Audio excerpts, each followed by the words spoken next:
একদিন এক মহিলা একটা বাচ্চা নিয়ে আসছে 6-7 বছর বয়সী, আই নিয়ে তার পোশাকের দিকটা প্যান্ট, একটা হাফ প্যান্ট পরা, পিছন দিয়ে ছিঁড়া, লজ্জায় তাকানো যাচ্ছে না, গায়ে কাপড়ই নাই।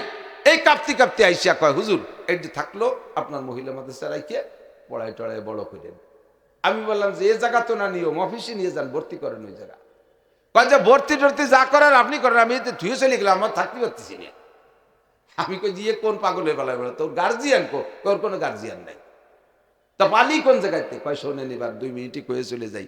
ওর কপাল আল্লাহ এমন ভালো করছে, জন্মের সময় ওর মা মারা গেছে, অল্প কিছুদিন পর ওর বাপ অ্যাক্সিডেন্ট করে মারা গেছে, দাদা দাদি নানা নানি 4 জনের কেউ নেই, একটা ফুফু খালা নাই। এই বাচ্চাটারে পালার জন্য এই কয়জনই না গার্জিয়ান। আমি ছিলাম ওর চাচি, আমার স্বামীও মারা গেছে, আমার 2 বিয়ে, এই নিয়ে আমি আর এক জায়গায় বিয়ে বইছি, আমার 2 বিয়ে তাই খাতি দেয় না, আমি এই পরেরটা কিভাবে কি বলেন তো? যত বড় অভাবী মানুষ হন না কেন, এমন একটা বাচ্চা নিয়ে যদি এইভাবে এসে বিবরণ দেয়, আপনি কি তারা বিদায় দিতে পারবেন? পারবেন? কোনো আব্বা আছেন? কোনো পুরুষ আছেন? হিট লাগছে, আমি দেখলাম আমারও ছোট একটা মেয়ে আছে, আমি তার দিক তাকাই, ওর দিক তাকাই, আমি কান্দিয়ে দিছি। আমি বলাই, কি করো, থাক, তুমি রেখে যাও, রেখে যাও, আল্লাহ ব্যবস্থা করবে। আমার ওয়াইফ তারে কাপড় চোপড় সুন্দর করে বানায় দিয়েছে 2-3 দিনের ভিতরে, আর নিজেদের মেয়েদের যে কাপড় দেয় সেই কাপড় দিয়ে, ভালো ভালো কাপড় দিয়ে যেমন মাদ্রাসায় ভর্তি করে দিচ্ছে। ছুটি হইলে, ঈদের ছুটি, বাড়ি যায় না, নাই তো, ঘুরে ফিরে আসে, কয় কাকি আমাকে ছুটি হয়েছে, আমি কোন জায়গা যাবো, কোন তো কিরম লাগে, যে সহ্য করা যায় নাকি। তালবে আলিম, পুরুষ তালবে আলিম এরকম কতগুলো আছে, ছুটি হইলে ওই টিরাংডা পাইতে হাঁটুর মধ্যে মাথা দিয়ে চোখের পানি ফেলে কাঁদতে, বাবা বাড়ি যাবো না। কোথায় যাবো, জায়গা নেই, থাক মাদ্রাসায়, গোস্ত খাবি, বাড়ি যা খাইতে তার চেয়ে বেশি খাবি, সীমায় হাড়ি ভরে পাকায় রেখে দিচ্ছি, খা, কোরআন ভরে খা। এই গরিব গুলো, এই অসহায় গুলো, এই এতিম গুলোকে পশ্চিম বিভাগ দিয়ে বাইতুল আমান জামে মসজিদ, সর্দার বাড়ি মসজিদ, যুব সমাজ ও তাজকিয়াতুল উম্মা মহিলা মাদ্রাসার উদ্যোগে আয়োজিত 3য় বার্ষিক ওয়াজ মাহফিল। মাহফিলের সম্মানিত সভাপতি জনাব মাওলানা আমির হুসাইন সাহেব দামাত বরকাতুহুল আলিয়া, অত্র মাদ্রাসার মোহতামিম সাহেব হুজুর, যোগ্য শিক্ষক শিক্ষিকা মন্ডলী, এই অঞ্চলের অন্যান্য উলামায়ে কেরাম, আজকের মাহফিল উপলক্ষে মদউউ উলামায়ে কেরাম, প্রাণপ্রিয় দেশবাসী, অত্যন্ত দামি মাস শুরু হয়েছে, শাবান মাস। শাবান মাসের আজকে 1 তারিখের রাত, প্রথম রাত। এখন থেকে এই চাঁদ শেষ হলে আসতেছে সাইয়্যিদুশ শুহুর, সমস্ত মাসের নেতা মাস, রমজান মাস। আল্লাহ পাক রব্বুল আলামিন মুবারক মাসের মুবারক দিনে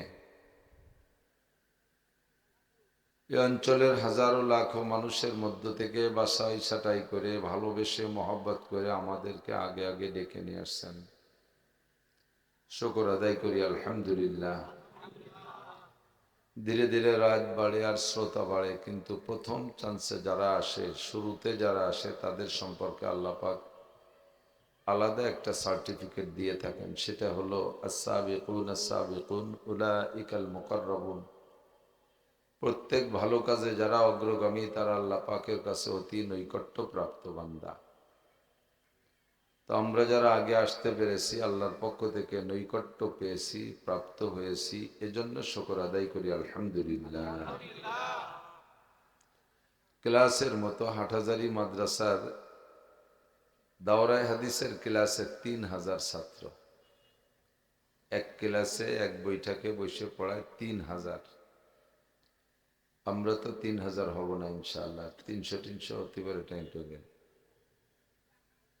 তো একটা ক্লাসের চেয়ে কম লোক ইনশাল্লাহ আসবে, লোক বিভিন্ন মসজিদ থেকে নামাজ পড়ে এখন আসবে।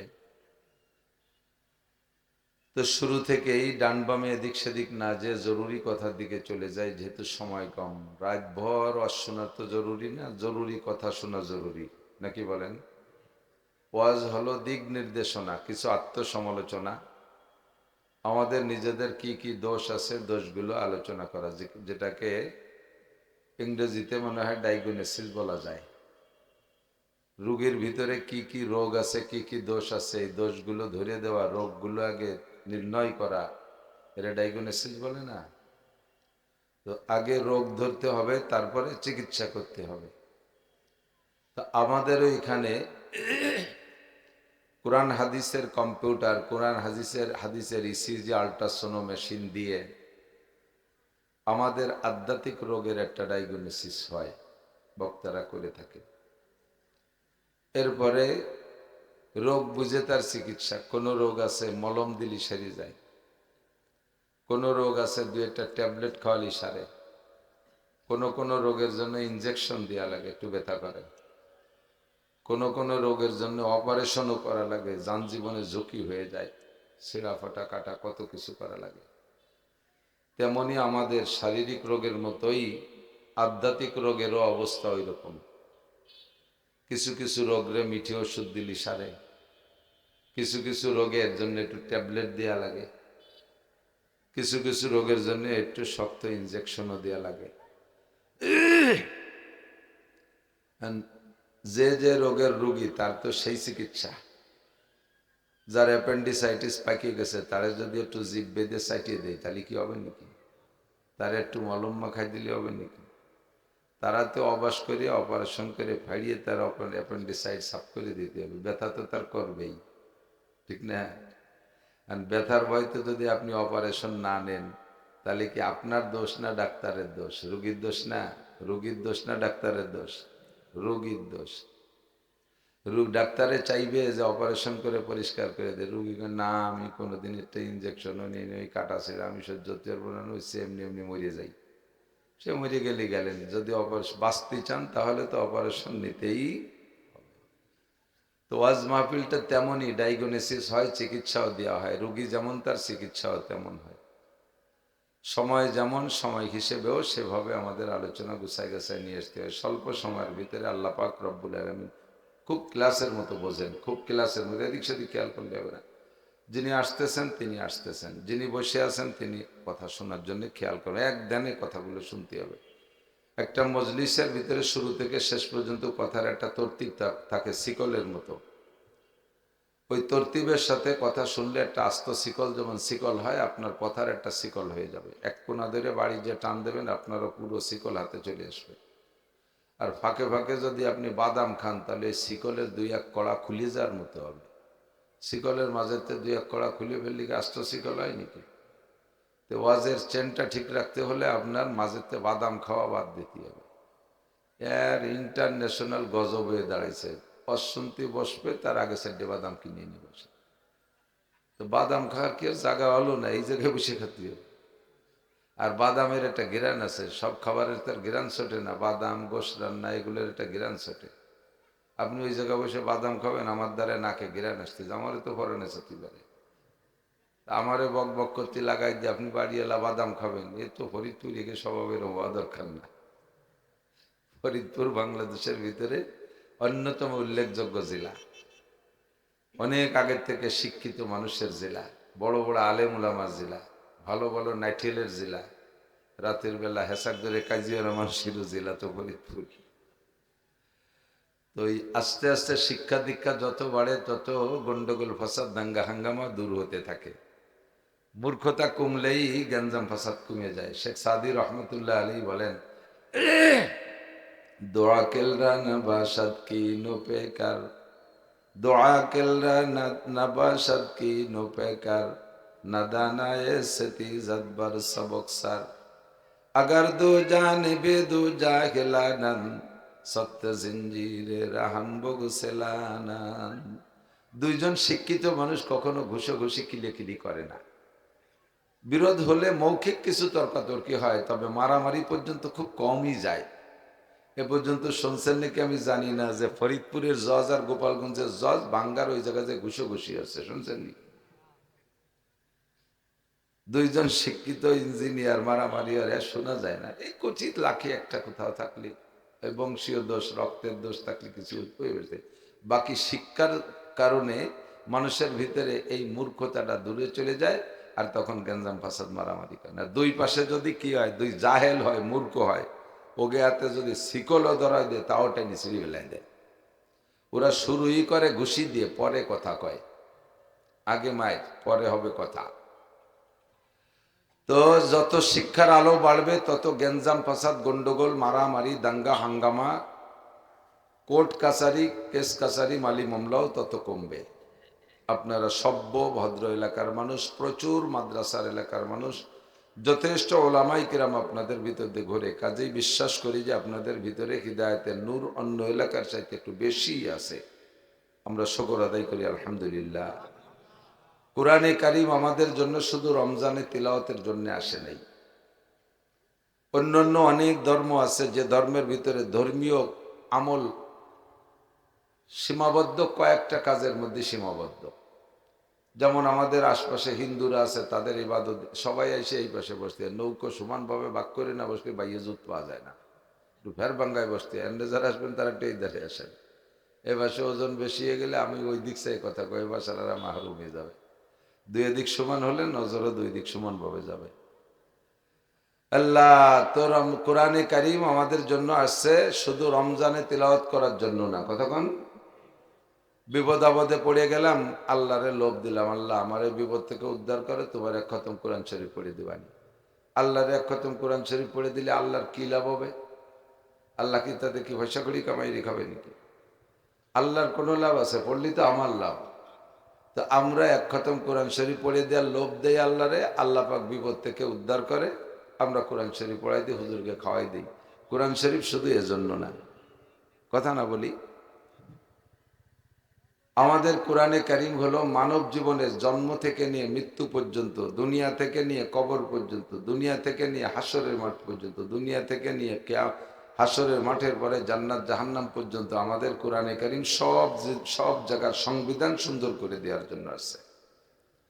অন্য কোনো ধর্মগ্রন্থ বা ধর্মাবলম্বীদের ভিতরে তাদের ধর্মীয় গ্রন্থের ভিতরে এই জাতীয় সর্ব বিষয়ে শিক্ষা আছে বলে আমার জানা নাই। আমাদের বাড়ির কাছে হিন্দু আছে, তাদেরকে দেখি তাদের হাতে গোনা কয়েকটা ইবাদত। মুরব্বীদেরকে দেখলে এভাবে দুহাত জোড় করে কপালে লাগাইয়া কুর্নিশ করে, এ হলো তাদের সম্মান। তারপরে একে অপরকে দেখলে আরেকটা ভাষা দিয়ে সালাম দেয়, এটা সালাম তার তর্জমা আমি জানি না, নমস্কার। নমস্কার দিয়ে চমৎকার একটা সালাম দেয় তারা, ওর কি তর্জমা তা আমি জানি না। আগে একদিন এক হিন্দু নবমুসলিমের কাছ থেকে শুনেছিলাম, ওর অর্থ ভালো না, খুব খারাপ অর্থ, তা মনে রাখতে পারিনি। তারপরে সকালবেলা ঘুমের থেকে উঠিয়া গরুর সনা ধরে ওর মধ্যে একটু গোবর চটকা একটু পানি দিয়ে সব জায়গায় একটা ছিটে দিলি, জায়গা পাক হয়ে গেল। গরুর সেনাও না পাক, গোবরও না পাক, তাই দিয়ে জায়গা পাক বানালো, হয়ে গেল সকালে ইবাদত। এরপরে মহিলারা দেখি মাঝে মাঝে সম্ভ্রান্ত মহিলা, যারা হিন্দুদের ভিতরে সম্ভ্রান্ত, তারা এই কাঁচা মাটি ওইটা চটকাইয়া বাড়ির মধ্যে প্রত্যেকদিন সকালবেলা একটা ল্যাপ দেয় ঘরের দুয়ারের সামনে দিয়ে। এই হলো তাদের সকালে ইবাদত শেষ। দুপুরবেলা কি করে জানি না, সন্ধ্যের সময় কাঁসার থালের উপরে কড়ি ঘুরবে আর আঙ্গুল মুখের মধ্যে দিয়ে উলুধ্বনি দেয়। আর ভালো ভালো সম্ভ্রান্ত হিন্দু যারা, তারা সিংহে ফু দিয়ে কিয়ামতের সিগন্যাল দেয়, সিংহে ফুয়াই। এই আতে গুনা ৪-৫টা তারা ইবাদত করে। আর আমাদের ইবাদত কি? জন্ম থেকে নিয়ে মৃত্যু পর্যন্ত কোনো একটা কাজ ইবাদতের বাইরে নাই, একটা কাজও ইবাদতের বাইরে নাই। কতক্ষণ একেবারে চোখে আঙ্গুল দিয়ে দেখা দিতে পারবো যে আমাদের কোনো একটা কাজ ইবাদতের বাইরে নেই। যা করব সব ইবাদত। পেঁয়াজ লাগাবেন ইবাদত, ধান কাটবেন ইবাদত, ইংরেজি পড়বেন তাও ইবাদত, পুলিশের চাকরি করবেন ইবাদত, ব্যবসা করবেন ইবাদত, মেম্বারি করবেন ইবাদত, চেয়ারম্যানই করবেন ইবাদত, এমপি করবেন ইবাদত, দেশ চালাবেন ইবাদত, বিয়ে করবেন ইবাদত, রাত্রে বউ নিয়ে আনন্দ করবেন তাও ইবাদত, নাতিপুতি নিয়ে আর কি করবেন তাও ইবাদত। সিস্টেমের ভিতরে আনতে পারলে আমাদের সবকিছু ইবাদত। এই যে সবকিছু ইবাদত, এই সংবিধানটা পাইলাম কোথায়? সংবিধান পেয়েছি কোরআনে কারিমের ভিতরে। আল্লাহ পাক শুরুতেই বলে দিয়েছেন সূরা বাকারার শুরুতে, যালিকাল কিতাবু লা রাইবা ফীহি। যেই কিতাব সামনে নিয়ে, আপনাদের সামনে নিয়ে আমরা বসলাম, আল্লাহ পাক বলতেছেন তোমাদের সামনে যে কিতাবটা দেওয়া হচ্ছে, ওই কিতাবের ভিতরে যে কথা আসবে তোমার বিশ্বাস করতে সন্দেহ হতে পারে। আগামী সন্দেহটা দূর করে দিই, লা রাইবা ফি, এর মধ্যে কোনো সন্দেহ। হ্যাঁ, তারপর আবার চ্যালেঞ্জ করে ওয়াইন কুনতুম ফি রাইবিন, যদি এই কোরআনের কোনো একটা কিছু নিয়ে তোমার সন্দেহ হয়, ওয়াইন কুনতুম ফি রাইবিন মিম্মা নাজ্জালনা আলা আবদিনা, আমার আব্দ, আমার গোলাম, আমার মুহাম্মদুর রাসূলুল্লাহর পর যে কিতাব নাজিল করেছি, এই কিতাবের কোনো জায়গা যদি তোমার সন্দেহ মনে হয় যে না এটা আল্লাহর কথা না, এটা মুহাম্মদ ওই পাহাড়ে বসে নিজে নিজে লেহে নিয়ে আইছে, এরকম একটা ভাব যদি তোমার মধ্যে আসে, তাহলে ফাতু বিসূরাতিন মিন মিসলিহি, এর মধ্যে 114টা সূরা আছে, যে কোনো সূরা, এভরিথিং, যে কোনো সূরা, যে কোনো সূরা, তুমি ছোট থেকে ছোট, বড় থেকে ছোট সূরা, ইন্না তাইনা কাল কাউসার, এইরকম একটা সূরাই তুমি বানাও। আর তোমার একারে দায়িত্ব দিচ্ছি না, ওয়াদউ শুহাদাকুম মিন দুনিল্লাহ, আল্লাহ বাদে দুনিয়ায় তোমার পক্ষে যত পণ্ডিত আছে সব পণ্ডিতকে ডাইয়ে নিয়ে আসা, ঢুকে একটা কারখানার মধ্যে ঢুকো, একটা বিশ্ববিদ্যালয়ের মধ্যে ঢুকো, এখন থেকে কিয়ামত পর্যন্ত তোমার চ্যালেঞ্জ দেওয়া থাকলো, সূরা কাউসারের মতো একটা কাউসার সূরা যদি তুমি বানাই দেখাইতে পারো, তাহলে আমি মুহাম্মদুর রাসূলুল্লাহ থেকে কোরআন শরীফ নিয়ে যাব। ফাতু বিসূরাতিন মিন মিসলি, আজও পর্যন্ত কেউ পারছে? কথা কন। নবী আলাইহিস সালাম সূরা কাউসার লিখে ঝুলোই রাখছে। এর আগে লেখছে একটা, এই চ্যালেঞ্জের জন্য কাবার গায়ে সূরা আল কারিয়া আছে না? আল কারিয়া, আল কারিয়া তুমাল কারিয়া ওমা আদরাকা মাল কারিয়া ইয়াউমা ইয়াকুনুন নাসু কাল ফারাশিল মাবসুস, এই সূরা আল কারিয়া ঝুলোই রাখছে। 6 মাস পরে আবু জাহেল পণ্ডিতদেরকে দায়িত্ব দিয়েছে, তোমরা এরকম একটা সূরা বানাও। ও নিজেও বহুত চেষ্টা করছে সাথে থেকে, তো সবাই মিলে খাটিয়ে বেটিয়ে সূরা একটা বানাইছে, আল ফিলু মাল ফিল ওমা আদরাকা মাল ফিল জিসমুহু তাবিল ওয়া জামবুহু কলিল, সূরা একটা বানাইছে।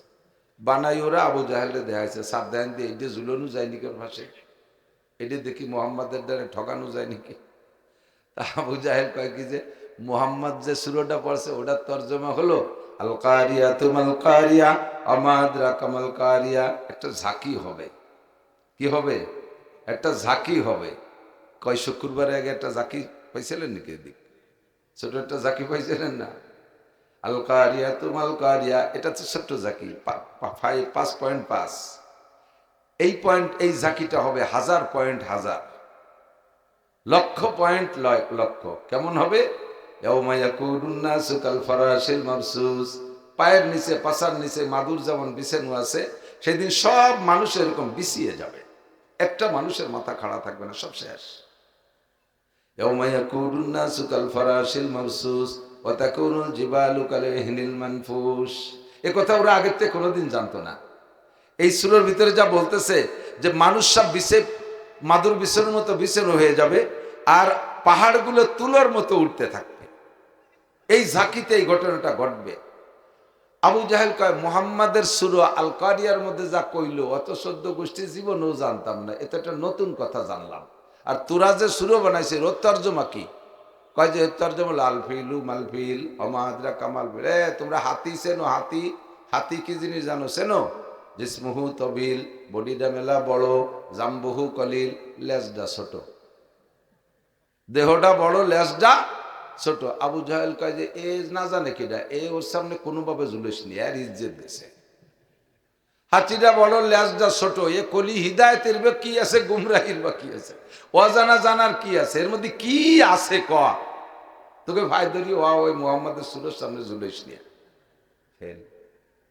আবার সূরা জুলাইছে হুজুর, ইন্না আতাইনাকাল কাউসার ফাসাল্লি লিরাব্বিকা ওয়ানহার ইন্না শানিয়াকা হুয়াল আবতার। 3 আয়াতের না সূরাটা, ছোট্ট সূরা, এর চেয়ে ছোট আর শুরু হয় না।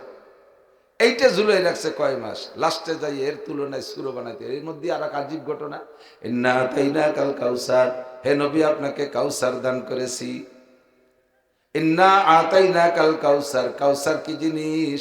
হাসরের মাঠে মানুষের পায়ের নিচে জমিনটা পইলা একেবারে তামা পোড়া লাল হয়ে যাবে, সূর্য থাকবে মাথার মাত্র 4 আঙ্গুল উপরে, সূর্যের তাপে মানুষের পিপাসা এমন হবে বুকটা ফেটে আসবে, ওর ভিতর থেকে আল্লাহ পাক সমস্ত মোমেনদেরকে বাছাই কইরা নবী আলাইহিস সালাতু ওয়াস সালামের উম্মতকে অগ্রভাগে রাখবেন, অন্য অন্য নবীদের উম্মতরা পিছে পিছে থাকবে, সকলকেই যার যার হাউজে কাউসার হুজুর আলাইহিস সালামের কাছ থেকে নিয়ে দিবেন। যার যার নবীরা তারা যাইয়া হুজুরকে বলবেন, হুজুর এটা আমার উম্মত একটু দিয়ে দেন। কিন্তু সবচাইতে আগে থাকবে আমার উম্মত, এদেরকে আমি হাউজে কাউসার পান করাবো। ফামান শারিবা লাম ইয়াজমা আবাদা, আমার থেকে এক পেয়ালা পান করার পরে জান্নাতে যাওয়ার পরেও কোনোদিন পিপাসা হবে না। এই হলো কাউসার। ফাসাল্লি লিরাব্বিকা ওয়ানহার, নামাজ পড়েন আপনার রবের জন্য। ফাসাল্লি মানে নামাজ পড়েন। এই নামাজ হলো ঈদের নামাজ, উক্তীয় নামাজ না। ফাসাল্লি লিরাব্বিকা, নামাজ হবে কার জন্য? একটু বলি কার জন্য? দুনিয়ার কোনো মানুষের প্রশংসার জন্য নয়, দুনিয়ার কেউরে খুশি করার জন্য নয়, সন্তানের নামাজ আব্বাকে খুশি করার জন্য নয়, ছাত্রদের নামাজ উস্তাদরে খুশি করার জন্য নয়, মুরিদদের নামাজ পীররে খুশি করার জন্য নয়, জুনিয়রদের নামাজ সিনিয়রদেরকে খুশি করার জন্য নয়। লি রব্বিকা, নামাজ হবে কার জন্য? আর একটা কাজ করেন, ওয়ানহার, আর কুরবানির দিন একটা কুরবানি করেন। এই কুরবানি কি সেটা আবু জাহেল কোনোদিন জানতো না। ইন্না শানিয়াকা হুয়াল আবতার। এবার সূরাটা নাজিল হওয়ার আগে যে শানে নুজুল সেটা হলো হুজুর আলাইহিস সালাতু ওয়াস সালামের পর দুইটা বা তিনটা পুত্র সন্তান, এই পুত্র সন্তানগুলো ইন্তেকাল করলো শিশুকালে। ওরা এবার কয় মুহাম্মদ আবতার। আবতার মানে লেস কাটা। আবতার মানে কি? লেস কাটা। যেই বংশের বাড়তি নাই সেই বংশের নাম হলো লেস কাটা বংশ। খালি শুধু মাইয়ে আর মাইয়ে, মাইয়ে বিয়ে দেয় দূরে দূরে, বংশে ছেলে হয় নয়, বংশ ধীরে ধীরে খাটো হতে থাকে। মুহাম্মাদের শুধু কয়টা মাইয়া, বিয়ে দিয়ে দেশে অন্য জায়গায়, তার পুত্র সন্তান নাই, তার নাম নেওয়ার মতো কেউ থাকলো না, তার পরিচয় দেওয়ার মতো কেউ থাকবে না, ও লেস কাটা হয়ে যাবে, কিছুদিন পর ওর নাম গন্ধ থাকবে না। আল্লাহ পাক বলেন ইন্না শানিয়াকা হুয়াল আবতার। হে নবী, আপনাকে যারা আবতার বলে, আপনাকে যারা আবতার বলে গালি দেয়, লেস কাটা বলে যারা আপনাকে সম্বোধন করে, আপনি বলে দেন লেস কাটা আপনি না, লেস কাটা তারা। কতক্ষণ? আপনার বচ্চনা দাতা, আপনাকে গালি দাতারাই লেস কাটা। তাদের নামের পর দুনিয়ায় কোনো মানুষ আসবে না। দুনিয়ায় বর্তমানে চলতেছে নাম সংকট। কতক্ষণ? মানুষ তো পটাপট করে ঘুরতেছে, এত নাম পাবে কোন জায়গায়? শেষমেশ যাইয়া মুসলমানরা অমুসলমানদের নাম দখল করতেছে, পার্সপাতির নামের সাথে নাম লাগাই দিচ্ছে, মোবাইল, ক্যামেরা, এটা ওটা আওয়াজ, আবার নাম মোটে পাচ্ছে না খুঁজে। মুসলমানদের বাড়ির বাচ্চাদের নাম রাখতেছে কি? হ্যাঁ, গোপাল, নান্টু, বল্টু, টুয়েল, টুলু, লুলু, হ্যাঁ, আরো আরো বহু কিছু, অত তো হুজুর ভালো জানা কথা। এই যে পাইকারি নাম, নাম সংকট, এই নাম সংকটের সময়ও কেউ কি কের ছেলের নাম আবু জাহেল রাখেন? আবু লাহাব, উতবা, সাইবা, ওলীদ ইবনে মুগীরা, এসব নাম কেউ রাখে না। তাহলে ওই নামগুলো ওই পর্যন্ত ল্যাস কাটা হয়ে গেছে। কতক্ষণ? মোহাম্মদ নামের মানুষ দুনিয়া আছে না নাই? একটা দুইটা না, হাজার হাজার। সাহাবায়ে কেরাম আবু বকরের নামে নাম আছে না নাই? ওমরের নামে কত নাম, উসমান কতজন, আলী কতজন, আবু হুরায়রা কতজন, বেলাল, আম্মার, সুহায়ব কতজন, হাজার হাজার সাহাবায়ে কেরামদের নামের সাথে নামের মানুষ আছে। সর্বোপরি মুহাম্মদুর রাসূলুল্লাহ, এই মুহাম্মদ নামের কত মানুষ আছে। ওগো নবী, আপনার নাম চলতে থাকবে, ওদের নাম লেস কাটা হইয়া যাবে। সূরাটা ঝুলাই রাখছে কয়েক মাস। এবার আবু জাহেল নিজেই যাইয়া ওই সূরার নিচে লিখে দিয়েছে লাইসা হাযা কালামুল বাশার বাল মিন খালিকিন কদার।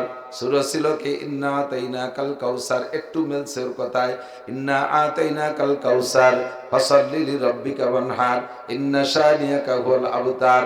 আবু জাহেল লিখছে লাইসা হাযা কালামুল বাশার বাল মিন খালিকিন কদার। এইটা কোনো মানব রচিত বাণী না, এটা কোনো মানুষের তৈরি করা ভাষা না, নিশ্চয়ই এটা আসমান থেকে কোনো ঐশী বাণী, তাই ছাড়া আর কিছু না। জীবন ভরে ঠকে গেছে, চ্যালেঞ্জ গ্রহণ করতে পারে নাই। হে আমার যুবক বন্ধু, তোমাদেরকে কোরআনে কারিম দিয়ে আমরা ওয়াজ করব, এই কোরআনের পর তোমার গভীর বিশ্বাস রাখো, যেই কোরআন নিয়ে আজ পর্যন্ত কেউ চ্যালেঞ্জ গ্রহণ করতে পারে নাই। যালিকাল কিতাবুল লা রাইবা ফি হুদাল লিল মুত্তাকিন। আসছে কেন? গোটা মানব জাতিকে পথ দেখানোর জন্য। হিদায়াত মানে লাস্ট ফিনিশিং হিদায়াতের হলো, হিদায়াতের তর্জমা শেষ, আসল হিদায়াতের তর্জমা হলো এই কোরআনে কারিম আসছে মানব জাতিকে যোগ্যতা দিয়া জান্নাত পর্যন্ত পৌঁছানোর জন্য। আমাল হায়াতুদ দুনিয়া ইল্লা কলিল ওয়া ইন্নাদ দারাল আখিরাতা লাহিয়াল হায়াওয়ান। এ দুনিয়ার জিন্দেগি একেবারেই কম, একটু বা একেবারেই কম। আজ আসি তো কাইল নাই, এখন আসি তো 1 ঘন্টা পরেও নাও থাকতে পারি। কতক্ষণ? আপনারা সালতানগর কান্দা ফরিদপুরের লাঠিয়াল মানুষ, কেউ কি সাহস করে বলতে পারবেন আজকে ফজর পর্যন্ত বেঁচে থাকবেন? আমরা 7 ভাই লাঠি নিয়ে দরজায় দাঁড়ায় থাকবো, আজরাইল আসলে বাড়ই শোয়াই ফেলবো। পারবেন কেউ? বহুত বড় বড় মুস্তানদে আজরাইল ধুলাই দিছে, একটা পয়সাও লাগে নাই। হায়াতের কোনো গ্যারান্টি নাই, মরণের গ্যারান্টি শতভাগ। হায়াত ধরে নেন, যার যতটুক বরাদ্দ ছিল, জানি না তোকে কতদিন বাঁচবো, যার নামে যতটুক হায়াত বরাদ্দ ছিল ধরে নেন পাওয়া হয়ে গেছে, আর সামনে আমার জন্য 1 মিনিটও বরাদ্দ নাই। হতে পারে কি পারে না? দোস্তরে অল্প একটু সময়ের ভিতরে মনচাহি জিন্দেগি বাদ দিয়া কোরআনের দিয়া রবসাহি জিন্দেগি, কোরআনের দেয়া সংবিধান অনুযায়ী রবসাহি জিন্দেগি গড়ব, এর একটা প্রতিজ্ঞা করা যেতে পারে কিনা? তাহলে দুনিয়াও শান্তি আখিরাতেও শান্তি, দুনিয়াও শান্তি আখিরাতেও শান্তি। প্রত্যেকটা ধাপে ধাপে সময় বেশি থাকলে আমি একটা একটা করে অনেকগুলো উদাহরণ দিলে বুঝতে আপনার সহজ হইতো।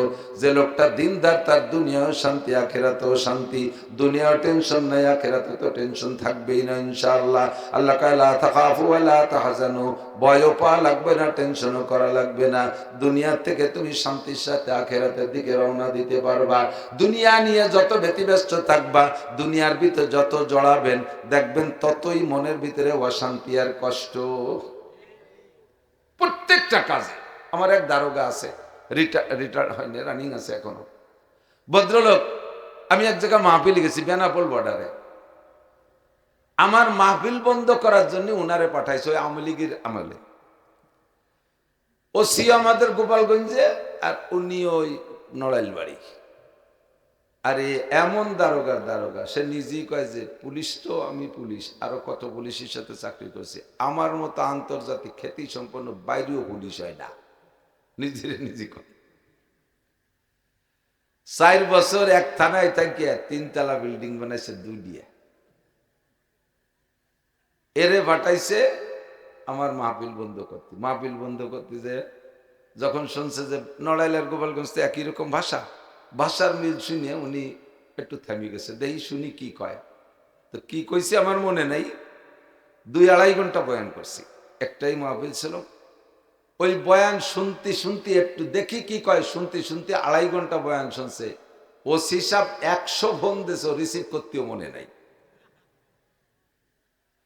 বয়ানের থেকে নামার পরে আমার গলা জড়ায় ধরে জোয়ান মানুষ, পুলিশ লম্বা, এই পাশে গলা নিয়ে ওই পাশে নিয়ে কানতে কানতে চোখের পানি আর নাকের শিয়েন দিয়ে আমার পিঠ ভিজেই ফেলাইছে, ছাড়েই না, আংটার মতো ধরে রাখছে। তো বলতেছে হুজুর ওই দাঁড়ানো অবস্থায় তওবা করে ফেলাইছে। ওদিন তওবার বয়ান করছিলাম সম্ভবত, দাঁড়ানো অবস্থায় তওবা করে ফেলছি, আর এরপরে আপনি আপনার হাতে আমি একটু তওবা করে আপনি তওবা পড়াই দেন। আজকে থেকে মরণকাল পর্যন্ত পাক্কা সিদ্ধান্ত, শরীয়তের যা আছে সব আপনার কাছে শুনি আমল করব, আর গুনাহ কি কি আছে আমারে বলে দেবেন আর খাতায় লিখে দেবেন, একটাও করব না, একটাও করব না। আপনার কাছে ওয়াদা করলাম, আপনি একটু আল্লাহর কাছে আমার পক্ষ থেকে সাক্ষী দিয়েন। বিপদ হলো এই 2 দালান বানাইছি, পরেরটা দিয়ে কি এরব।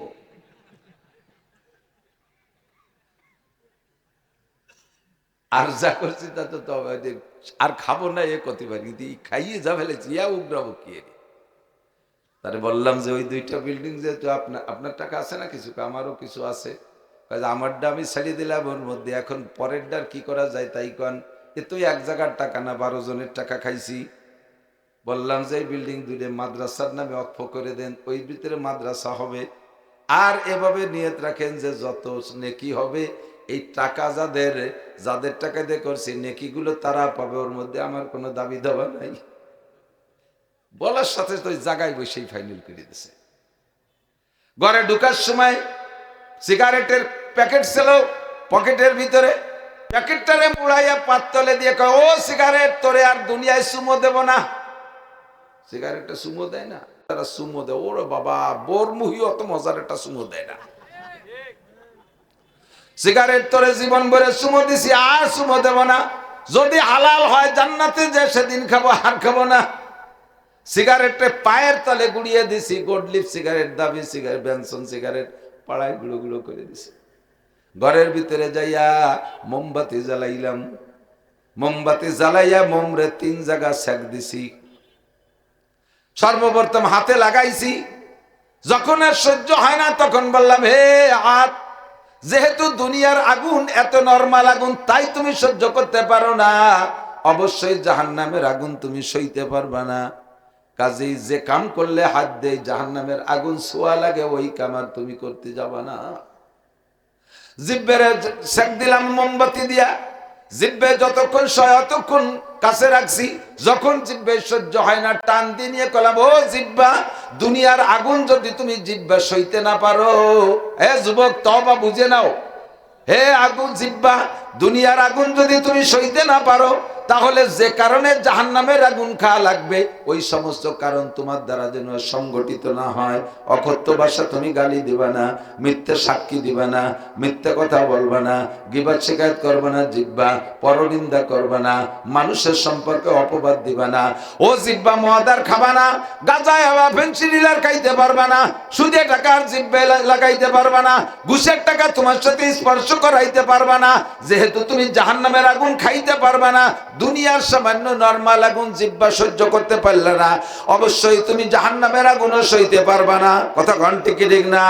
আমি জিব্বারে আগুন দিয়ে পোড়া দিয়ে তওবা করাইলাম, আর একটা জায়গায় তওবা করাইলাম, শরম গায়ে আমি মোমবাতি লাগাই দিছি। ও লজ্জাস্থান, দেখো কতটুক পারো তুমি। শেখ সাদি রহমাতুল্লাহ আলাইহি বলেন, আমি যখন অ্যাডাল্ট, বিবাহ শাদী করি নাই, আব্বাজি আমার বড় আলেম মৃত্যু শয্যায় শায়িত। আমার আব্বা আমারে দেখে বললেন, সাদি এদিক আসো। বুকের মধ্যে মাথা নিয়ে বললেন, পেদার চুদাওরে উমরাস মন কাজী গাছ, মোরা এক নসিহত কর দেব গুজার। ও যুবক, যুবক প্রাণ প্রিয় বন্ধু, মরিস না, একটু লক্ষ্য কর পায়ে ধরি, একটু লক্ষ্য কর পায়ে ধরি। কত যে অস করলাম, কথা মোটে কানে নেও না শোনা। দেখে খুব মায়া লাগে, একটা কুকুরের বাচ্চা যদি আগুনে পড়তে যায়, মানুষের সামনে মানুষ তাকে বাঁচানোর চেষ্টা করে কি করে না? একটা কুত্তর বাচ্চা আগুনে পড়ে যায়, পুড়ে যেতে না মারে, মানবতা যার আছে সে সেখান থেকে তারা বাঁচানোর চেষ্টা করে। চোখের সামনে দেখতেছি, আপনিও আমারে দেখতেছেন, আমি জাহান্নামের মধ্যে চলে যাইতেছি, কত আমারে চেষ্টা করতেছেন বাঁচানোর জন্য। আমি নফসের কাছে হার মেনে গেছি, আমি মোটে আপনার কথা রাখতেছি না। এই কোরআন হাদিস দিয়ে যুক্তি দিয়ে কতভাবে বোঝানোর চেষ্টা করি, কথা মোটে কানেই নিচ্ছ না শোনা। তুমি একটু লক্ষ্য করো। শেখ সাদি বলেন, পেদার চৌদাওরে অমরাস মন কাজী গাছ। আমার আব্বা যখন জীবনের হায়াতের শেষ প্রান্তে চলে গেছে, মরে মরে ভাব, একটু হুশ থাকতে আমাকে ডেকে বললেন, পেদার চৌদাওরে উমরাস মন কাজী গাছ, মোরাই এক নসিহত কর দেব গুজার। আমার একটা নসিহত করে আর আমার আব্বা টেকেন নাই, তারপরে চলে গেছে। নসিহতটা কি ছিল? কে শাহওয়াত আতিশ তাজবায়ে বেপরহেজ, বখত বর আতিশ দোজখ মকুনতেজ। ও বাবা, যৌবন বড় মারাত্মক আগুন, শাহওয়াত আতিশ, যৌবন বড় মারাত্মক আগুন। কে শাহওয়াত আতিশ তাজবায়ে বেপরহেজ, যৌবনের ওই মারাত্মক আগুন থেকে নিজেকে বাঁচাও। বখতবর আতিশে দোজখ মাকুনতেজ, যৌবনের আগুনের ভিতরে জ্বইলা তুমি জাহান্নামের আগুন তোমার উপরে তেজাইও না। জাহান্নামের আগুনকে তুমি এভাবে জ্বালাইও না, যৌবনের আগুনের মধ্যে পইরা। দরা আতিশ না দারি তাকতে সুজ, জাহান্নামের আগুনে তুমি সহ্য করতে পারবা না, জাহান্নামের আগুন সহ্য করতে পারবা না। আল্লাহর কসম, জাহান্নামের আগুন সহ্য করতে পারবা না, বেরিয়েও আসতে পারবা না, বেরিয়েও আসতে পারবা না। চিৎকার মারবার বলবা, রব্বানা আখরিজনা মিনহা ফাইন উদনা ফাইন্না জালিমুন। আল্লাহ একটা বার বের করে দাও, পরবর্তীতে আবার যদি অন্যায় করি, জালেম সাব্যস্ত করে যে বিচার হয় করবা, আর কোনোদিন কথা বলবো না, একটাবার সুযোগ দাও। আল্লাহ পাক জবাব দিবেন, ইকসাউ ফিহা ওয়ালা তুকাল্লিমুন, পড়ে থাকার মধ্যে আমার সাথে কোনো কথা কবি না, আমার সাথে কথা হবে না। আরে ওই জায়গা আল্লাহ যদি কথা বলার সুযোগ না দেয়, ও জায়গা তো কোনো ঘুষখোর অফিসার নাই, ও জায়গা কোনো ঘুষখোর নেতা নাই, তারে 2-5 কোটি টাকা ঘুষ দিয়ে তুমি পার হয়ে যাবা। আল্লাহ যদি বলে আমার সাথে কথা নাই, আর কি কাহারোর সাথে কথা বলার সুযোগ আছে? জোরে বলেন আছে? আল্লাহ কা ইকসাউ ফিহা ওয়ালা তুকাল্লিমুন, আগেই বলে নিছি কোরআনের মধ্যে সন্দেহ নাই, এটা কোরআনে কারীমের আয়াত, যা ঘটবে আল্লাহ অ্যাডভান্স বলে দিয়েছেন। ইকসাউ ফিহা ওয়ালা তুকাল্লিমুন, পড়ে থাক, অপমানজনক শাস্তি, আমার সাথে কোনো কথাই হবে না। আলাম ইয়াতিকুম নাযীর, আল্লাহ সেই সময় খোটা দেবে, আলাম ইয়াতিকুম নাযীর, ও যুবক তোমাদের কাছে কি আমার পক্ষ থেকে ভীতি প্রদর্শক যায় নাই? এই কথাগুলো কি উলামায়ে কেরাম বলে নাই? আলাম ইয়াতিকুম নাযীর, শোনো নাই দুনিয়ায়? তখন বলতে বাধ্য হবেন, ক্বালু বালা ক্বাদ জাআনা নাযীর, জি আল্লাহ এসেছিল, বক্তারা আমাদের সুন্দর করে বুঝাইতেন। তাহলে সমস্যা কি? কয় সমস্যা হলো ফাকাযযাবনা ওয়া কুলনা মা নাযালাল্লাহু মিন শাই, আমরা বলতাম এটা মিথ্যা কথা বলে মৌলবীরা, আল্লাহ পাক এই কথা নাজিল করে নাই। ক্বালু রাব্বানা গালাবাত আলাইনা শিকওয়াতুনা, চিৎকার মেরে পড়বেন আর বলবেন গলাবাত আলাইনা শিকওয়াতুনা, আমাদের বদভক্তি, কম ভক্তি, হতভাগ্যতা আমাদের উপরে প্রাধান্য পেয়েছে, যার কারণে শুনি নাই। এক শ্রেণীর আমার কলেজের বন্ধুরা, তারা হুজুরদের কথা শুনতো, কলেজে পড়াকালে তারা টুপি পাগড়ি দাড়ির সুন্নতের আমল করেছে, তারা তাহাজ্জুদ পড়েছে, ইশরাক পড়েছে, 5 ওয়াক্ত জামাতে নামাজ পড়েছে। আমাদের বন্ধু কলেজের সাথী গলাবাত আলাইনা শিকওয়াতুনা, নফসের পালাই পইড়া, সুন্দরী নারীদের পালাই পইড়া, দুকায় পড়ে, নেতাদের পালাই পড়ে সেদিনে কথাগুলো খাই নেই রে আল্লাহ। রব্বানা আবসারনা ওয়া সামিনা, এখন তো সবই দেখতেছি, সবই সত্য, সব শুনতেছি, দেখতেছি, ফারজিনা নামান সালিহা, আর একটা বার পাঠিয়ে দাও, নেক আমল করে আসবো। আল্লাহ পাক বলবেন কাল্লা, আর হবে না, যা হবার হয়ে গেছে। ভালো করে মনে রাখো দোস্ত, দারা আতেশ নাদারি তকতে সোজ বাসবরাবে বরি আতেশ জানিম রোজ, ওই আগুনের মধ্যে সহ্য করতে পারবা না। কাজেই তোমার যৌবনের আগুনকে তুমি এখন ঠান্ডা করো। কি দিয়ে ঠান্ডা করো? নবী পাকের পরামর্শ অনুযায়ী আমল করো, ঠান্ডা হয়ে যাবে। নবী পাক বলেন, হে যুবক, যদি তাজাওয়াজুল ইয়া মাশারাশ শাবাব মান ইসতাতা মিনকুমুল বাতা ফালিয়াতাজাওয়াজ, যুবক তোমাদের যাদের তৌফিক আছে অবশ্যই বিয়ে করো। ফাইন্নাহু আগাদ্দুল লিল বাসার ওয়া আসারুল লিল ফারাজ, বিবাহের মাধ্যমে চক্ষু কন্ট্রোল হবে, আর তোমার যৌবন কন্ট্রোল হবে, পবিত্র থাকতে পারবা। ফাইল্লাম ইয়াস্তাতি, যদি তোমার বিবাহ করার তৌফিক না হয়, তাহলে তুমি ঠান্ডা করার আমলটা শিখে নাও। ফাআলাইকা বিসসাওম, তুমি বেশি বেশি নফল রোজা রাখো।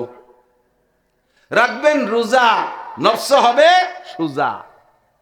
রাখবেন রোজা, নফস হবে সুজা। রোজার দ্বারা মানুষের যৌবন দুর্বল হয়, শারীরিক অবস্থার শক্তি কমে যায়, দুর্বল হয়ে যায়। সবচাইতে বেশি কন্ট্রোল হয় হলো নফস চরিত্র। এই জন্য হুজুর বলেন, তোমার যৌবনকে ঠান্ডা করার আমলের নাম হলো নফল রোজা। বেশি বেশি নফল রোজা রাখবা, আর রমজান মাস পাইলে রোজা, ফরজ রোজা রাখবা। ও যুবক, আমরা কি রোজা রাখতে পারি কিনা? বিশেষ করে ফরজ রোজা রাখবো ইনশাআল্লাহ, ফরজ রোজা রাখবো। রমজানের রোজা রাখার নিয়ত আছে তো, আল্লাহ পাক তোমার 2টা পুরস্কার দেবে। হযরত আলী রাদিয়াল্লাহু তাআলা আনহু বলেন, হুব্বিবা ইলাইয়া মিনাদ দুনিয়া সালাস, দুনিয়ার 3টে জিনিস আমার ভালো লাগে। 1 নম্বরে ইকরামুজ যায়িফ, এদিক আলীর ভালো লাগে, এই জন্য আলী ভালো লাগায় চলে গেছে। ও আমরা ভালো লাগালিও ভালো হতে পারি না। এই আলীর যে 3টে কথা ভালো লাগে, আলী কি জান্নাতি না জাহান্নামী? মন্দ না ভালো? সাধারণ না সাহাবী? রাদিয়াল্লাহু তাআলা। এবং নবী পাকের কলিজার টুকরা ফাতেমার স্বামী, প্রাণ প্রিয় চাচতো ভাই, আবার প্রাণ প্রিয় জামাই, আপন চাচতো ভাই আবার আপন জামাই, মাইলিয়ে দিয়েছে আল্লাহ। এ আলী কয়, হুব্বিবা ইলাইয়া মিনাদ দুনিয়া সালাস, দুনিয়ার 3টে জিনিস আমার ভালো লাগে। কয়টা? আমি ওই 3টে জিনিস ভালো লাগাইতে প্রস্তুত। আপনি রেডি আছেন? রেডি আছেন? সহজ সহজ, খারাপ না। 1 নম্বরে ইকরামুজ যায়িফ, 1 নম্বরে ইকরামুজ যায়িফ, মেহমানকে তার মান নির্ণয় করে তাকে আপ্যায়ন করা। যেমন মেহমান তেমন আপ্যায়ন, যেমন মেহমানের চাহিদা সেরকম চাহিদা অনুযায়ী আপ্যায়ন করা, এটা আমার খুব ভালো লাগে। গরিব ছিলেন, অত্যন্ত গরিব, সাহাবাদের ভিতরে সবচেয়ে গরিব হযরত আলী, কিন্তু মেহমান পাইলে খুশিতে খুশ থাকতো না, যা আছে উজাড় করে দিতেন। 2 নম্বরে আয-যারবু বিস-সাইফ, ময়দানে যাইয়া কাফেররে তরবারি দিয়ে কুপাই কুপাই মারতি যে কি মজা লাগে। না ঠিল মানুষ ছিল তো, সেরা যোদ্ধা, শেরে খুদা আলী, শুনছেন না আপনারা? শের মানে বাঘ, শেরে খুদা মানে আল্লাহর বাঘ আলী। ময়দানে যাইয়া কাফেররে কুপাই মারতি যে কি মজা লাগে। আপনারা যারা এই যে ফুলকুচি কয় নাকি, ফুলকুচি দিয়ে শৈল মাছ কুপায়, কি কয় ঠিক আছে, কোচ কোচ, এই কোচ দিয়ে একটা নিজের বাড়িতে শৈল মাছ একটা দাঁড়ায় রয়েছে, আপনি কোচ দিয়ে কোপ দিয়েছেন, শৈল মাছের আর গাল মুখ জড়াইয়ে মাথা টাথা জড়াইয়ে 6 কাটা ডুয়ে গেছে। শৈল মাছ খুশিতে আইসে দেয় না? হ্যাঁ, ও তো এরকম ছাটাছাটি হতে তালে, কিন্তু কোপ যে দেশে তার কিরম ঠে, সে হাতে দিছেই লাগাইয়া সে খুশিতে লাফাতি তাই। শৈল মাছের জান যায়, কুবাডুয়ালা খুশি হয়, ঠিক না? হযরত আলী বলেন ময়দানে যাইয়া কাফের রে কুবাই মারবো, মরবে কাফের, আমার খুশি লাগে। যুদ্ধের ময়দানে যে যদি আপনি ওই জায়গা আবার কাফের সাথে পীড়িত করেন, না তোমার মারলে তুমি ব্যথা পাবা না, তুমি এই বেশি কোনে দিয়ে চলে যাও, এটা ইসলামের সাথে গাদ্দারি আর খেয়ানত হবে। কতক্ষণ চান্স পাইছেন তো কোপ বসাই দেবেন, দেরি করবেন না, কারণ ও সুযোগ পাইলে কিন্তু আপনারে ছাড়তো না, ঠিক কিনা? ময়দানে যে কাফের মারতে আমার মজা লাগে। 3 নম্বর ভালো লাগার জিনিস বলবো, 3 নম্বর হলো ইকরামুজ যায়িফ, আয-যারবু বিস-সাইফ ওয়াস-সাওমু ফিস-সাইফ, গরমকালে রোজা রাখতে ভালো লাগে। হুজুর কয় আলী আমার তো শীতকালে ভালো লাগে, আবার সব কালেই ভালো লাগে, আমি তো সারা বছর রোজা রাখলেও পারি, এক রোজায় 1 বছর ধরে রাখতে পারি, কারণ আমাকে আল্লাহ তাআলা ঘুমন্ত অবস্থায় খাওয়ায় দেয়, ঘুমন্ত অবস্থায় ইফতার করায় দেয়। তোমাদের তো এই হয় না, আমি যদি এক টানা রোজা রাখি তাও আমি পারি, কিন্তু তোমাদের তো খাওয়া লাগে, ইফতার সেহরি লাগে। তুমি গরমকালে রোজারে চয়েস করলে কেন? শীতকালে খাটো দিন, ঠান্ডা ঠান্ডা আছে, পানি পিপাসা কম লাগে, এই রোজানা চয়েস করার দরকার ছিল। আলী কয় হুজুর আপনার কাছ থেকে শুনেছি লিস-সায়েমে ফারহাতান, রোজাদারের 2টা আনন্দ, 2টা খুশি। একটা খুশি হলো ফারহাতুন ইনদা লিকায়ে রাব্বিহিম, যেদিন আল্লাহ পাক সমস্ত রোজাদারদেরকে নিয়ে বৈশা সব রোজাদারের মুখে নিজে হাত দিয়ে ইফতার খাওয়াইয়া দিবে। সাতারাউনা রাব্বাকুম কামা তারাউনাল কামার লাইলাতাল বদর লা তুদাম্মুনা লিরুয়াতিহি, জান্নাতের মধ্যে যাই আল্লাহ পাককে দেখতে পারবেন, কন্যা সুবহানাল্লাহ।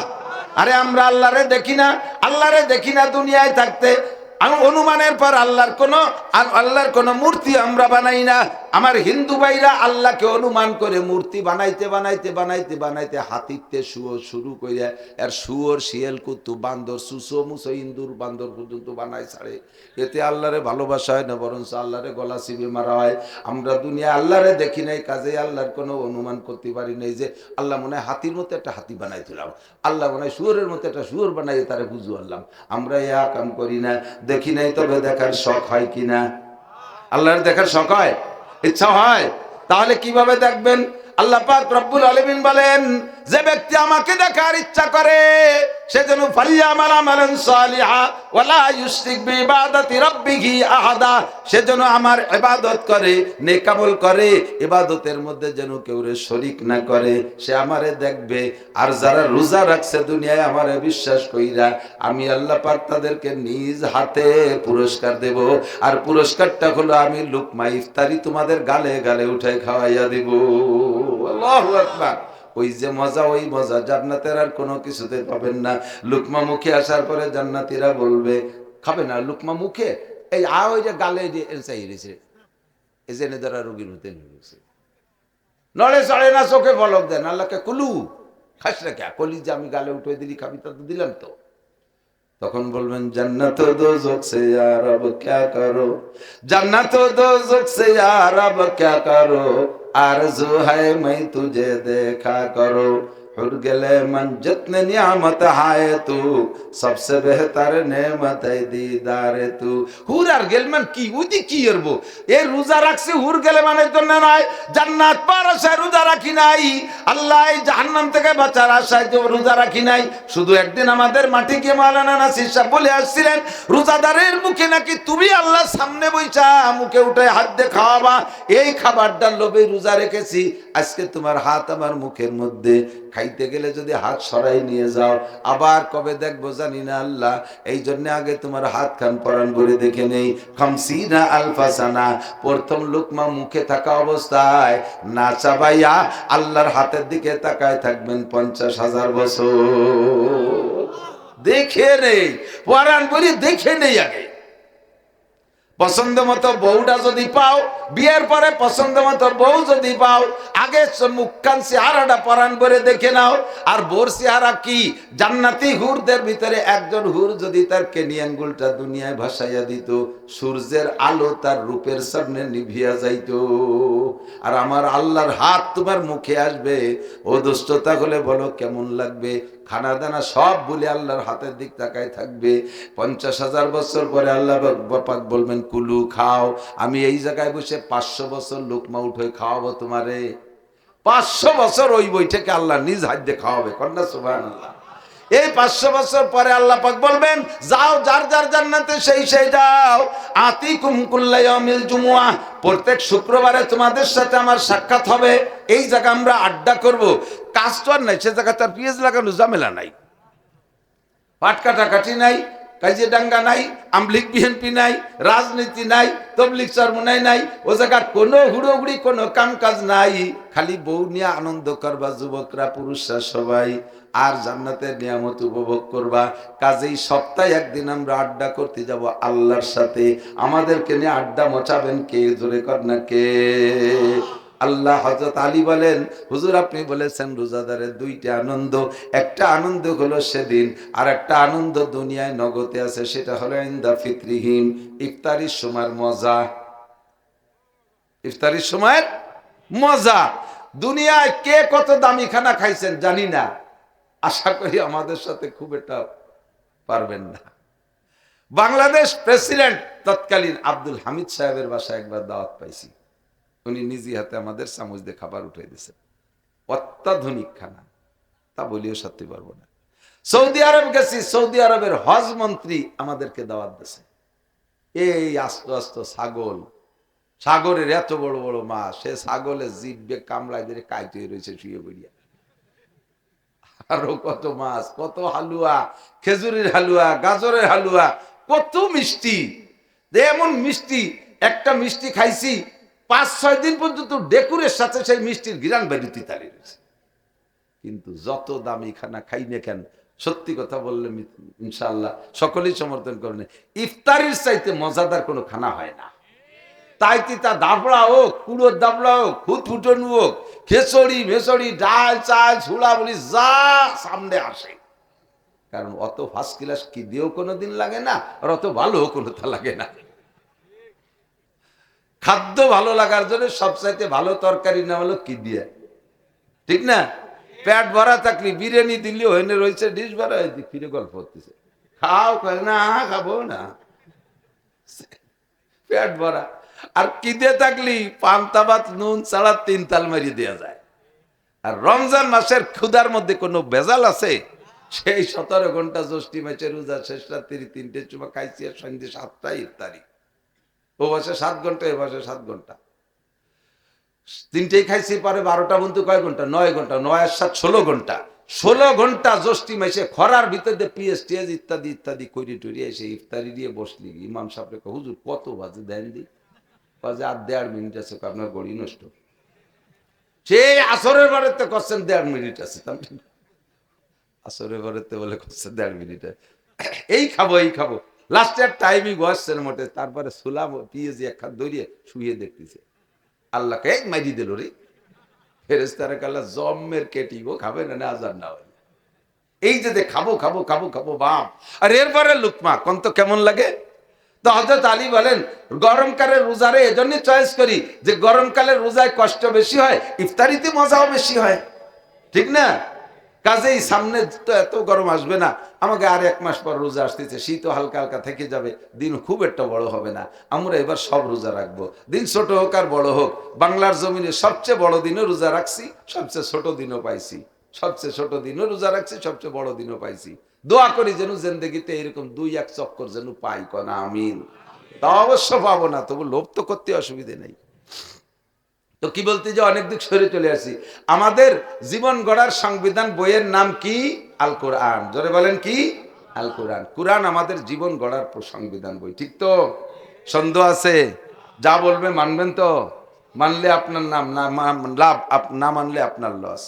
বললে ওয়ালার কিছু আসে যায় না, আমি মানলে আমার লাভ, না মানলে আমার লস। আল্লাহ তাজিরু ওয়াজিরাতু বিজরা উখরা, আমার বোঝা আপনার গাড়ি উঠে দেবে না, আপনার বোঝা আমার ঘাড়ে উঠে দেবে না।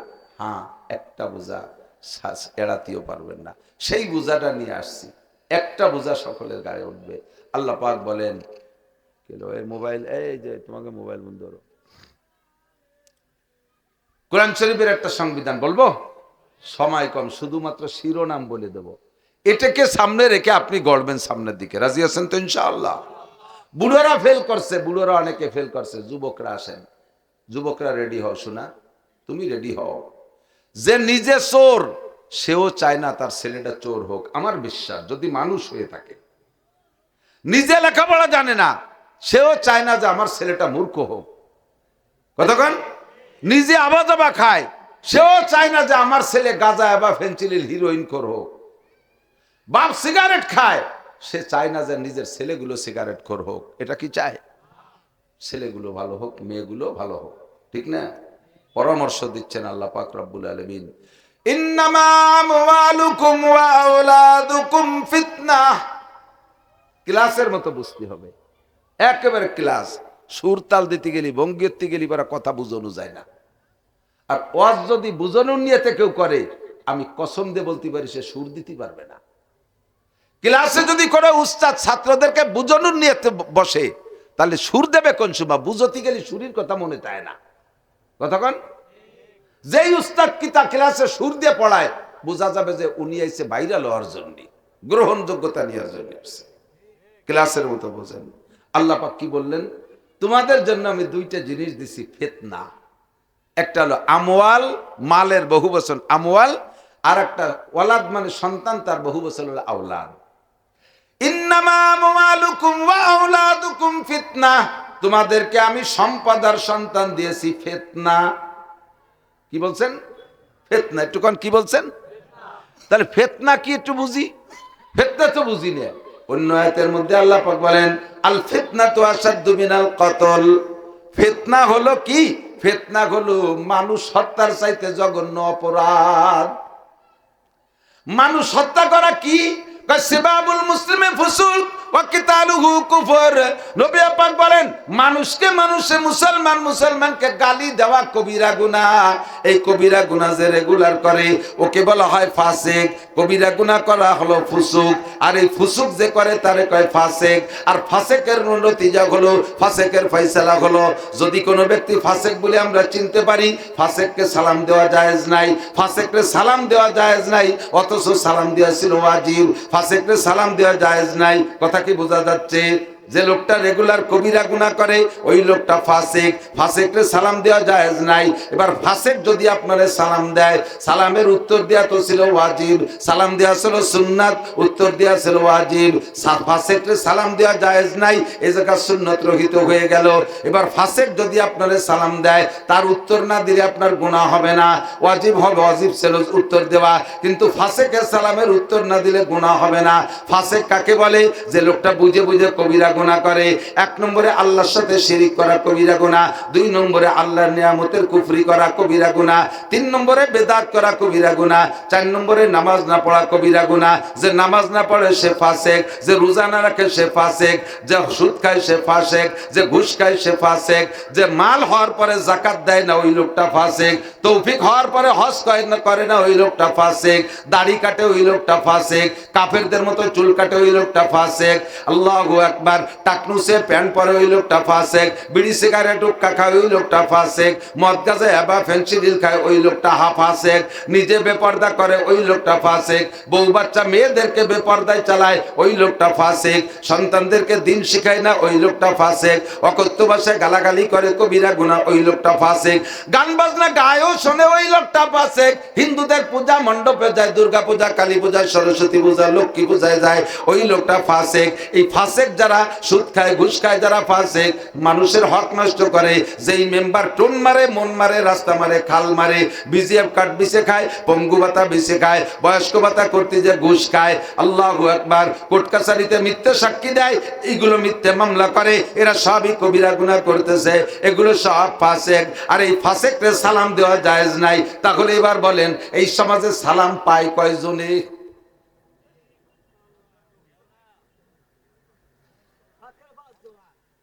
শতকরা কোনো জোন নাই কাকা, হাজারের ভিতরে দুই একটা থাকতে পারে, সালাম পাওয়ার মতো কেউ নাই। এবার এই ফাসেক পার্টি যদি আপনি মোমেন আপনারে সালাম দেয়, এই সালামের উত্তর না দিলেও গুনাহ হবে না। ফাসেক এত বড় জঘন্য। আল্লাহ নবী বলেন সেবাবুল মুসলিমে ফুসুক, মুসলমান রে মুসলমান গালি দেওয়া কবিরা গুনাহ, ফিসকি কারবার, এই যে করে সে ফাসেক। আর কি ওয়া কিতালুহু কুফর, মুসলমান মুসলমানকে দুনিয়ার তুচ্ছ বিষয় নিয়ে, সামান্য কিছু নিয়ে একে অপরকে হত্যা করে ফেলে, মানুষকে মানুষে হত্যা করা কুফরি গুনাহ, ওর দ্বারা ও কাফের হয়ে যায়। তাহলে আসেন এবার যেই গুনার দ্বারা মানুষ কাফের হওয়ার সম্ভাবনা, সেইটার নাম হলো কতল।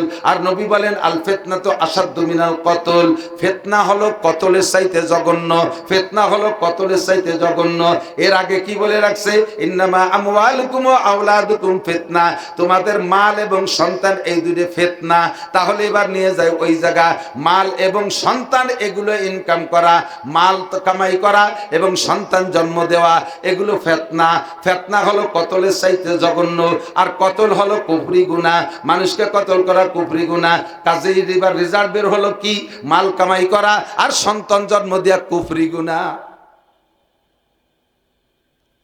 ধুমসা পেঁয়াজ বাদায় দিছি। কয় এ দেশের হুজুররা চরমনের হুজুরির কোটি কোটি টাকা, তাহলে উনি কি কাফের? সব হুজুরির টাকা আছে, আপনিও তোয়াজ করে কামাই করে টাকা নেবেন, তাহলে আপনিও কি কাফের হয়ে গেলেন? আল্লাহু আকবার। আমারও সন্তান আছে, সন্তান জন্ম দেওয়া লাস্টে দাঁড়ালো কুফরি গুনাহ, তাহলে আমারও তো সন্তান আছে, 5টা ছেলে 2টা মাইয়া, আমি তো ধুমসা কাফের হয়ে গেছি। যারা এক ছেলে এক মেয়ে তারা ছোট কাফের, আর আমরা যারা বেশি সন্তানের মা বাবা আমরা বড় কাফের হয়ে গেছি। তাহলে বোঝা গেল এ জায়গা যে ফিতনা, এই ফিতনা সেই ফিতনা না, এই ফিতনার তরজমা আলাদা। এই ফিতনার তরজমা অন্যান্য আয়াতের মধ্যে আছে, সময় নাই, আমি রেফারেন্স দিতে সময় পাচ্ছি না। এখানে ফিতনা মানে ওই ফিতনা না, এখানে ফিতনা মানে পরীক্ষা। ফিতনা মানে পরীক্ষা, ফিতনা মানে পরীক্ষা। কি পরীক্ষা? আল্লাহ পাক আপনাকে মাল দিবে, মালের উপরে পরীক্ষা নিবে, দেখি তুমি মালের সাথে কি আচরণ করো। ইনকাম করো মিনাইন ইকতাসাবা ফিমা আনফাকা, কোত্থেকে কামাই করে কোথায় খরচ করো, এই পরীক্ষা নেব তোমাকে। মাল পায়ে তুমি মালের সাথে কি আচরণ করো, এইটা পরীক্ষা নেব। যাকাত ঠিক মতো দাও কিনা, কুরবানি ঠিক মতো করো কিনা। যাকাত দিতে যাইয়া থাইক্য থুক্য ঠুয়ো ঠা কয় টাকা দিয়ে, এই শীতকাল আসলে বড় লোকরা যাকাত ঠিক মতো না দিয়া আসে কয়টা কম্বল নিয়ে। এবার আইসে নাকি বড় শীতের সময় কেউ দেশে নাকি? এবার কপাল বড় কি দেখি যেন হয়ে গেছে, গোলা গোলা লাগিয়ে গেছে, গরিবরা এবার কম্বলও পাইনি। দেবে কি? যে সাইজের কম্বল দেয় তা দিয়ে আমি যে ভ্যাকসানি দিছি তার চেয়ে দামি কম্বল কিনতে সাহসও পাইনি, দ্বিতীয় আসিনি। কম্বল দেয় কি কম্বল? 80 টাকা দামের কম্বল। ও কেউ গায়ে দেয়, বাড়ি নিয়ে বাজাইয়ে পাপোশ বানাইছে। ওই 80 টাকা কম্বল কেউ গায়ে দেয় না, বাড়ি নিয়ে বাজতে দরজার সামনে পাপোশ। কয়েকদিন পাপোশ চার পরে ছাগলে ব্যবহারে ডাকতেছে, কাকি ও না পড়াইয়া আমার গায়ে দিয়ে দেন, আমার জ্যাকেট বানায়। শীত পড়ছে বাড়ি, ছাগল রে গলার উপর দিয়ে তল দিয়ে গিরিয়ে দিয়ে ছাগলের জ্যাকেট বানাই দিচ্ছে, ওনার জাকাতের কম্বল। হ্যাঁ, আবার এই কম্বল জাকাতে দিয়ে কয়টা ভোট কালেকশন আসে, আছে না? ভোট কম্বল, ভোট কম্বল, ভোট লুঙ্গি, ভোট শাড়ি। নির্বাচন সামনে এসে গেছে, এগুলো পাইতেন কি দেখি যেন ওইসে পাচ্ছেন না কেন বুঝতে পারতেছি না। এরপরে ছাগলের 2 মুখ দিয়ে তা ভিজে ফেলাইছে, কাকি তাড়াতাড়ি খুলে নেন, না নিমুনিয়া হতে পারে, থরথরায় কাঁপতেছে। ছেলের শাশুড়ি খুলে নিয়ে ধুয়ে তাই দিয়ে মুড়ি ভাজা বালিয়নের পাইটিও বানাইছে, আড়ি ধরা নেকড়া। কতক্ষণ জাকাত দিলে কি পরিমাণ, এরকম অনুমানের পর জাকাত দিলে হয় তুমি পরীক্ষায় ফেল। কতক্ষণ পরীক্ষায় ফেল। 2 নম্বরে মৌসুমি ফসল, আমার দিক নো ডাউট কিতাব দেখে এসে বসি আমরা, শোনা কথা খুব কমই কই, আল্লাহর মতে ক্লাসে পড়াই, তারই একটা ক্লাস আপনাদের জন্য নিয়ে আসে, এই জন্য সুর ও খুঁজে পাইয়া। উসরি জমিন যদি হয়, সারা বাংলাদেশের বড় মুফতিরা বের করেছে বাংলাদেশের 75 থেকে 80% জমি হলো উসরি জমি, আর 20% খারাজি জমি। উসরি জমিন আর খারাজি জমিন যদি এক জায়গা হয়, বেশিরভাগ যদি উসরি জমিন হয়, খারাজি জমিন কম হয়, ওটাও মুসলমানের অধীনে থাকলে উসরির হুকুমে চলে আসে। এই হিসেবে বর্তমানে বাংলাদেশে যত জমিন আছে সমস্ত জমিন উসরির ভিতরে। এই উসরির ব্যাখ্যার আপনার দরকার, রেজাল্টটা শুনে নেন। জমিন যদি উসরি হয়, তার থেকে যে উৎপন্ন ফসল হবে, ও যদি 1 কেজিও পান, আমার দিক 1 কেজিও পান, ওই পুরো কেজি ধরে আপনার জন্য হালাল না। ফসলের আবার ক্লাসিফিকেশন আছে, যেই ফসল ফলাইতে বেশি খরচ হয় তার 40 ভাগের 1 ভাগ আপনার জন্য হারাম, ওটা গরিবের হক। যদি মাঝারি ধরনের খরচ হয় তাহলে 20 ভাগের 1 ভাগ, যদি মোটেই খরচ না হয়, শুধু বীজ বেচন আর চাষবাস ছাড়া পানি, সার, ওষুধ, কীটনাশক দেওয়া না লাগে, তাহলে ওই ফসলের 10 ভাগের 1 ভাগ গরিবের হক। এইটা আপনার জন্য খাওয়া হারাম। কেমন হারাম? শুয়োরের গোশত খাওয়া যেমন হারাম, এই ফসল আপনার ওই রকম হারাম। আপনার ইনকাম করা টাকা 1 লক্ষ টাকা বছরের মাথায় যাইয়া জাকাতের পরিমাণ হয়েছে 1,05,000 টাকা। বর্তমানে 1,05,000 টাকা দিয়ে ব্যবসা করেন, অথবা ব্যাংকে জমা রেখেছেন, অথবা ঘরের ভিতরে লুকায় রাখছেন, এই 1 লক্ষ টাকা বাদে আপনার সংসারের সব খরচ বড় শেষ হয়ে গেছে, সব চলে গেছে। বছরে 365 দিনের ভিতরে যদি আপনি ইচ্ছা করতেন ওই 1 লক্ষ টাকা দিয়ে কিছু করে ফেলবেন, জায়গা জমি ঘর বাড়ি বা খাওয়া দাওয়ার মধ্যে নিয়ে নেবেন, কোনো বাধা নাই, কোনো নিষেধ নাই। কিন্তু ওই টাকায় জমা থাকা অবস্থায় যদি 1 বছর পার হইয়া 366তম দিনে পড়ে, এই 66তম দিন যাইয়া 1 লাখ টাকায় 2,500 টাকা, আর ওই 5,000 টাকায় যে কয় টাকা আসে, এই কয় টাকা আপনার হারাম, আপনার জন্য খাওয়া হারাম। ওই টাকা বের করার আগে আপনার ওই বাকি যে টাকা আছে ও টাকাও ব্যবহার করতে পারবেন না, কারণ ওই 2.5% প্রত্যেক টাকা পয়সার মধ্যে ঢুকানো আছে, পয়সার মধ্যে ঢুকানো আছে।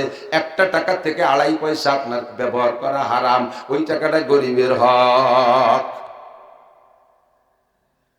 স্বর্ণ আছে ঘরে 7.5 ভরি, মহিলা খালি অর্ডার দেয়, এটা বানাও, ওটা বানাও, সেটা বানাও, 10-20 ভরি 50 ভরি স্বর্ণ দিয়েছে, তোমার গলায় সাপ ঝুলোই দিচ্ছে, স্বামী যত চেন বানায় দিচ্ছে, তোমারে গলায় একটা সাপ পেঁচায় দিচ্ছে।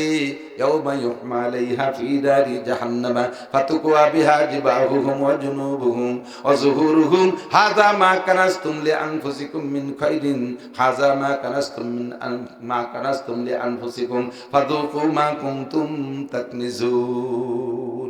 এগুলো সব পুড়াইয়া, তামা বানাইয়া, তামার পাত বানায় পুড়াইয়া কপালে সেকা দেওয়া হবে, গালে সেকা দেওয়া হবে, পিঠে সেকা দেওয়া হবে, আর বলা হবে ফাজুকু মা কুনতুম তাকনিজুন। এই সোনার জাকাত দিস নেই, জম্মের খা জমা করে রাখছিস, এই পেঁয়াজের ওসর দিস নেই, জম্মের খা পেঁয়াজ দিয়ে তামার তার চাংলা বানাইয়া পোড়া দিয়ে সেকা দেওয়া হবে। আর এই পাটের জাকাত দিস নেই, ধানের জাকাত দিস নেই, টাকা পয়সার জাকাত দিস নেই, আজকে জন্মের খাওয়া খা। চিৎকার মারবেন, আল্লাহ আর একটা বার পাঠায় দাও, সব দান করে আসবো। আল্লাহ কয় তোমার মতো বাট পাটে চিন্তি আমার বাকি নাই, আর একবার পাঠায় দিলি তুই আমার দুনিয়া বেঁচে খাইয়ে আসবি। একবারে যা চু, পরের বার পাঠালি বেশি খাই, তোরে আর পাঠানো যাবে না। তাহলে মালের উপরে ফিতনা কি? ফিতনা মানে পরীক্ষা। আমরা কি মালের পরীক্ষায় পাশ করতে রাজি? টাকা হইলে হজে যাবেন, টাকা হলে হজে যাবেন, টাকা হইলে জাকাত দেবেন, কুরবানি হলে, কুরবানির টাকা হলে কুরবানি করবেন, কুরবানি করেন, কুরবানি করেন না তাহলে কুরবানি করিয়া মাইটে পরান কলিজা ভাসাইতে সিনের গোস্ত, সিনেতে ভাষার গোস্ত, সুটির গোস্ত, মোটা মোটা সব চাংলা চাংলা কাটিয়ে নিয়ে জিন্দা কবরের মধ্যে ডুবে। জিন্দা কবর চেনেন? ফ্রিজ ডিপ ফ্রিজ, এই জিন্দা কবরের মধ্যে ডুবাইয়া এরপরে আড়েতে গোস্ত খোড়ইয়ে সার্ভ করিয়া এ আড়ে সুরইয়ে তাই আড়ি নিয়ে বসে, গরিবরা আসবে তাকে দেবে। গরিব মানুষ সিলভারে আড়ি নিয়ে এসে আড়েক খান ছাড়ি দিয়েছে, ঠাস করে পড়ি তলা হুটু হয়ে গেছে। পলিথিনে আর বাড়িতে কয় বাড়িতে একটু গোস্ত আনছে, ওর মধ্যে আর একখান ছাড়িয়ে দিয়েছে, আর বলে তাকে কিন্তু কেরকের ভারতি ভারতি সে আগের গোস্তটুকু বালির মধ্যে পড়ে গেছে। ওই গরিব মানুষ কি কয় জানেন, আল্লাহ তুমি আর টাকা দিতে জায়গা পাইনি না, এই শয়তান এই যে সে তো যা দেশে দেশে আমার সে তাজা গোস্তটুকু বালির মধ্যে ফেলাই দিয়েছে। আল্লাহ কয় চুপ কর, 2 বছর দেরি হয়, তোকে সাথে ওরও ব্যাগ নিয়ে নামাই দিয়ে বানিয়ে দিস কেন। 2 বছর জাতি জাতি সম্পত্তি ধরে টান দিয়ে নিয়ে গেছে। এরপর ওই বুড়োই ব্যাগেরটা নিয়ে দাঁড়ে দাঁড়ে গোস্ত কালেকশনের দিনে বেরোয়। এ কাম আল্লাহ করতে পারে কি পারে না? পারে পারে। শুধু শুনিয়ে বসে থাকেন না মিয়া, জাগা মতো রেখেন, জাগা মতো আমল করেন, কুরবানি করবেন। আপনার আল্লাহ তাআলা 2.5 লাখ টাকাতে গরু কুরবানি করার তৌফিক দিয়েছে, নিশ্চয়ই আপনি ডেলি 5 কেজি গরুর গোস্ত কিনে খাওয়ার তৌফিক আছে। আমার 5 কেজি 10 কেজি ডেলি কিনতে আমার একটু গায়ে বাঁধে না। আবার কুরবানির সময় গরুটা জবাই দিয়ে সে জায়গাতে আবার আমার জিব্বে পানি থাকে না, আমি সে সময় গাদাইয়ে ফ্রিজ ভরবো কে? সব দিয়ে দেবো, সব দিয়ে দেবো, যা তোরা খেয়ে যা। লোকাল যে ভাগ আছে আলহামদুলিল্লাহ আমি একটা দেই, আল্লাহ যখন থেকে তৌফিক দিয়েছে বাঘ নেই না, কারণ কারে বাকি জোর এত তৌফিক আছে। বাকি ছোট হলেও আমি একা দেওয়ার চেষ্টা করি। টাকার উপরে ছন্দ, সবার টাকার উপরে। পরিষ্কার টাকাওয়ালা যে কে আছে এইটি তো খুঁজে বের করা কঠিন। হারাম টাকাওয়ালার টাকা যদি আপনার কুরবানির মধ্যে ঢুকান, আপনার কুরবানিও বাতিল। এই জন্যে জাপারি দেই, এখন বড়ই দেই আলহামদুলিল্লাহ, মোটামুটি 6 মণ 7 মণ হয়।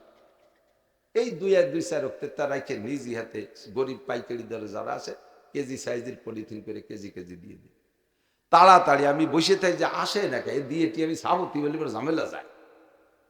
আর তুমি সব গাদাইয়া ভিতরে আটকায় রাখবা, ফকিরির আড়ের বদদুয়া লাগিয়ে আল্লাহ বাসলি বেশি দিন তোমার ব্যাগ নিয়ে নামাই দেবে মাঠে, যা এবার কালেকশন রেখা কিরম ঠেয়। ফেতনায় পাশ করব, ফেতনা মানে পরীক্ষা, ফেতনা মানে ওই ফেতনা না, ফিরে আসেন সেই জায়গা থেকে, সম্পূর্ণ মাথা খালি করে নিয়ে আসেন। ফেতনা মানে পরীক্ষা। তাহলে অর্থের পরীক্ষায় পাশ করতে রাজি আছেন? এই গরিব মাদ্রাসা, এই সমস্ত মাদ্রাসায় কিচ্ছু নেই। আমি তো মাদ্রাসার শিক্ষক, আমাদের মাদ্রাসার মধ্যেই জন্ম বললেই চলে। ছোটবেলার থেকেই হুজুরকে দেখতেছি। আমার চাচাজান মৌলানা আব্দুল ওয়াহাব সাহেব রহমতুল্লাহ আলাইহি, উনি ছিলেন এই পুড্ডর হযরত মৌলানা জহিরুল্লাহ সাহেব হুজুর মারা গেছেন না, ওনাদের সিনিয়র, তবে একই সময়কার ছাত্র ওনরা। আমার এই চাচা যান, সে আমাদের জন্মের আগে ওনরা হুজুর, জন্মের পরের তে বাড়ি ভরে হুজুর দেখি। নানুপুরি হুজুর রহমতুল্লাহ আলাইহির কোলে আমরা ছোটবেলায় বসছি, যশোরে হুজুরের কোলে বসছি, মাদ্রাসার মধ্যে আমাদের জন্ম। আর সেই থেকে মাদ্রাসায় আমাদের পেশা নিশা। 2-3টে মাদ্রাসা দেখভাল করি। কত যে গরিব। মহিলা মাদ্রাসা একটা আছে।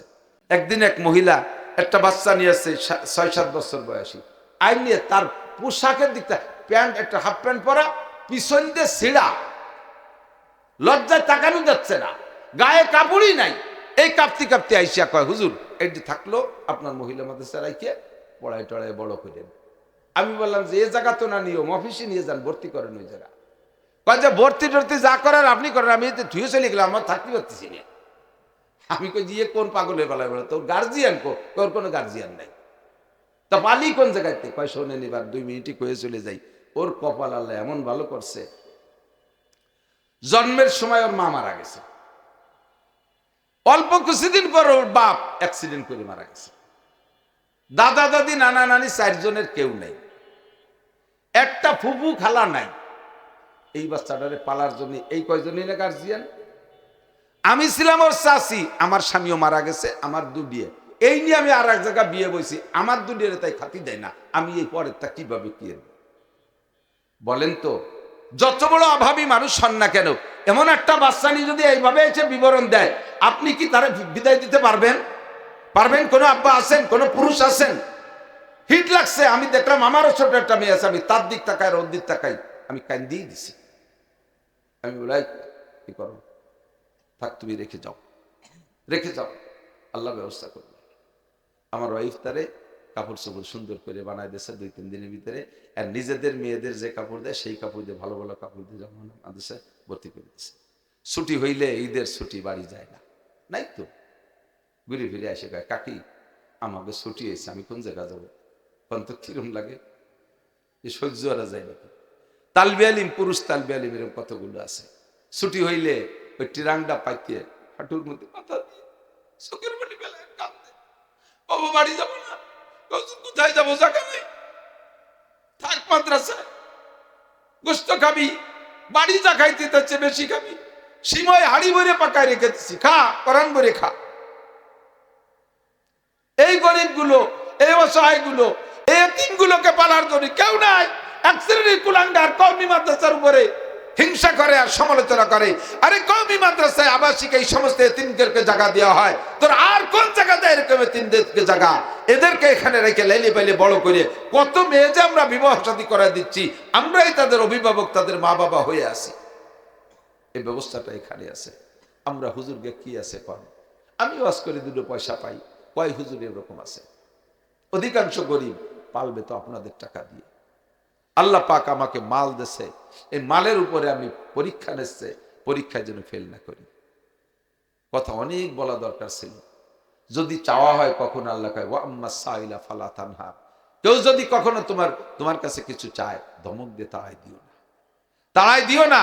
তুমিও কিন্তু কেউ না কেউ কাছে চাইয়ে খাওয়া লাগবে, তোমারও কেউ না কেউ কাছে চাইয়ে খাওয়া লাগবে। তুমি যদি আজকে একজনের ধমক দিয়ে তাড়াই দাও, তুমি যার কাছে চাবা সেও তোমার গলা ধাক্কায় তাড়াই দেবে, বুঝবা কেমন লাগে। নড়বে না যুবকরা, বসো। 2 নম্বর, মাল আর আওলাদ, আমওয়াল আর আওলাদ, আওলাদ ফিতনা। এই ব্যাপারে হুজুর বলেন, শুধুমাত্র শিরোনাম বলে দিচ্ছি, এদিক লক্ষ্য করেন, সাবানোর সময় নাই। কুল্লুকুম রাইন ওয়া কুল্লুকুম মাসউলুন আন রাইয়াতিহি, তোমরা সকলে রাখাল। রাই মানে রাখাল, রাখাল বোঝেন তো?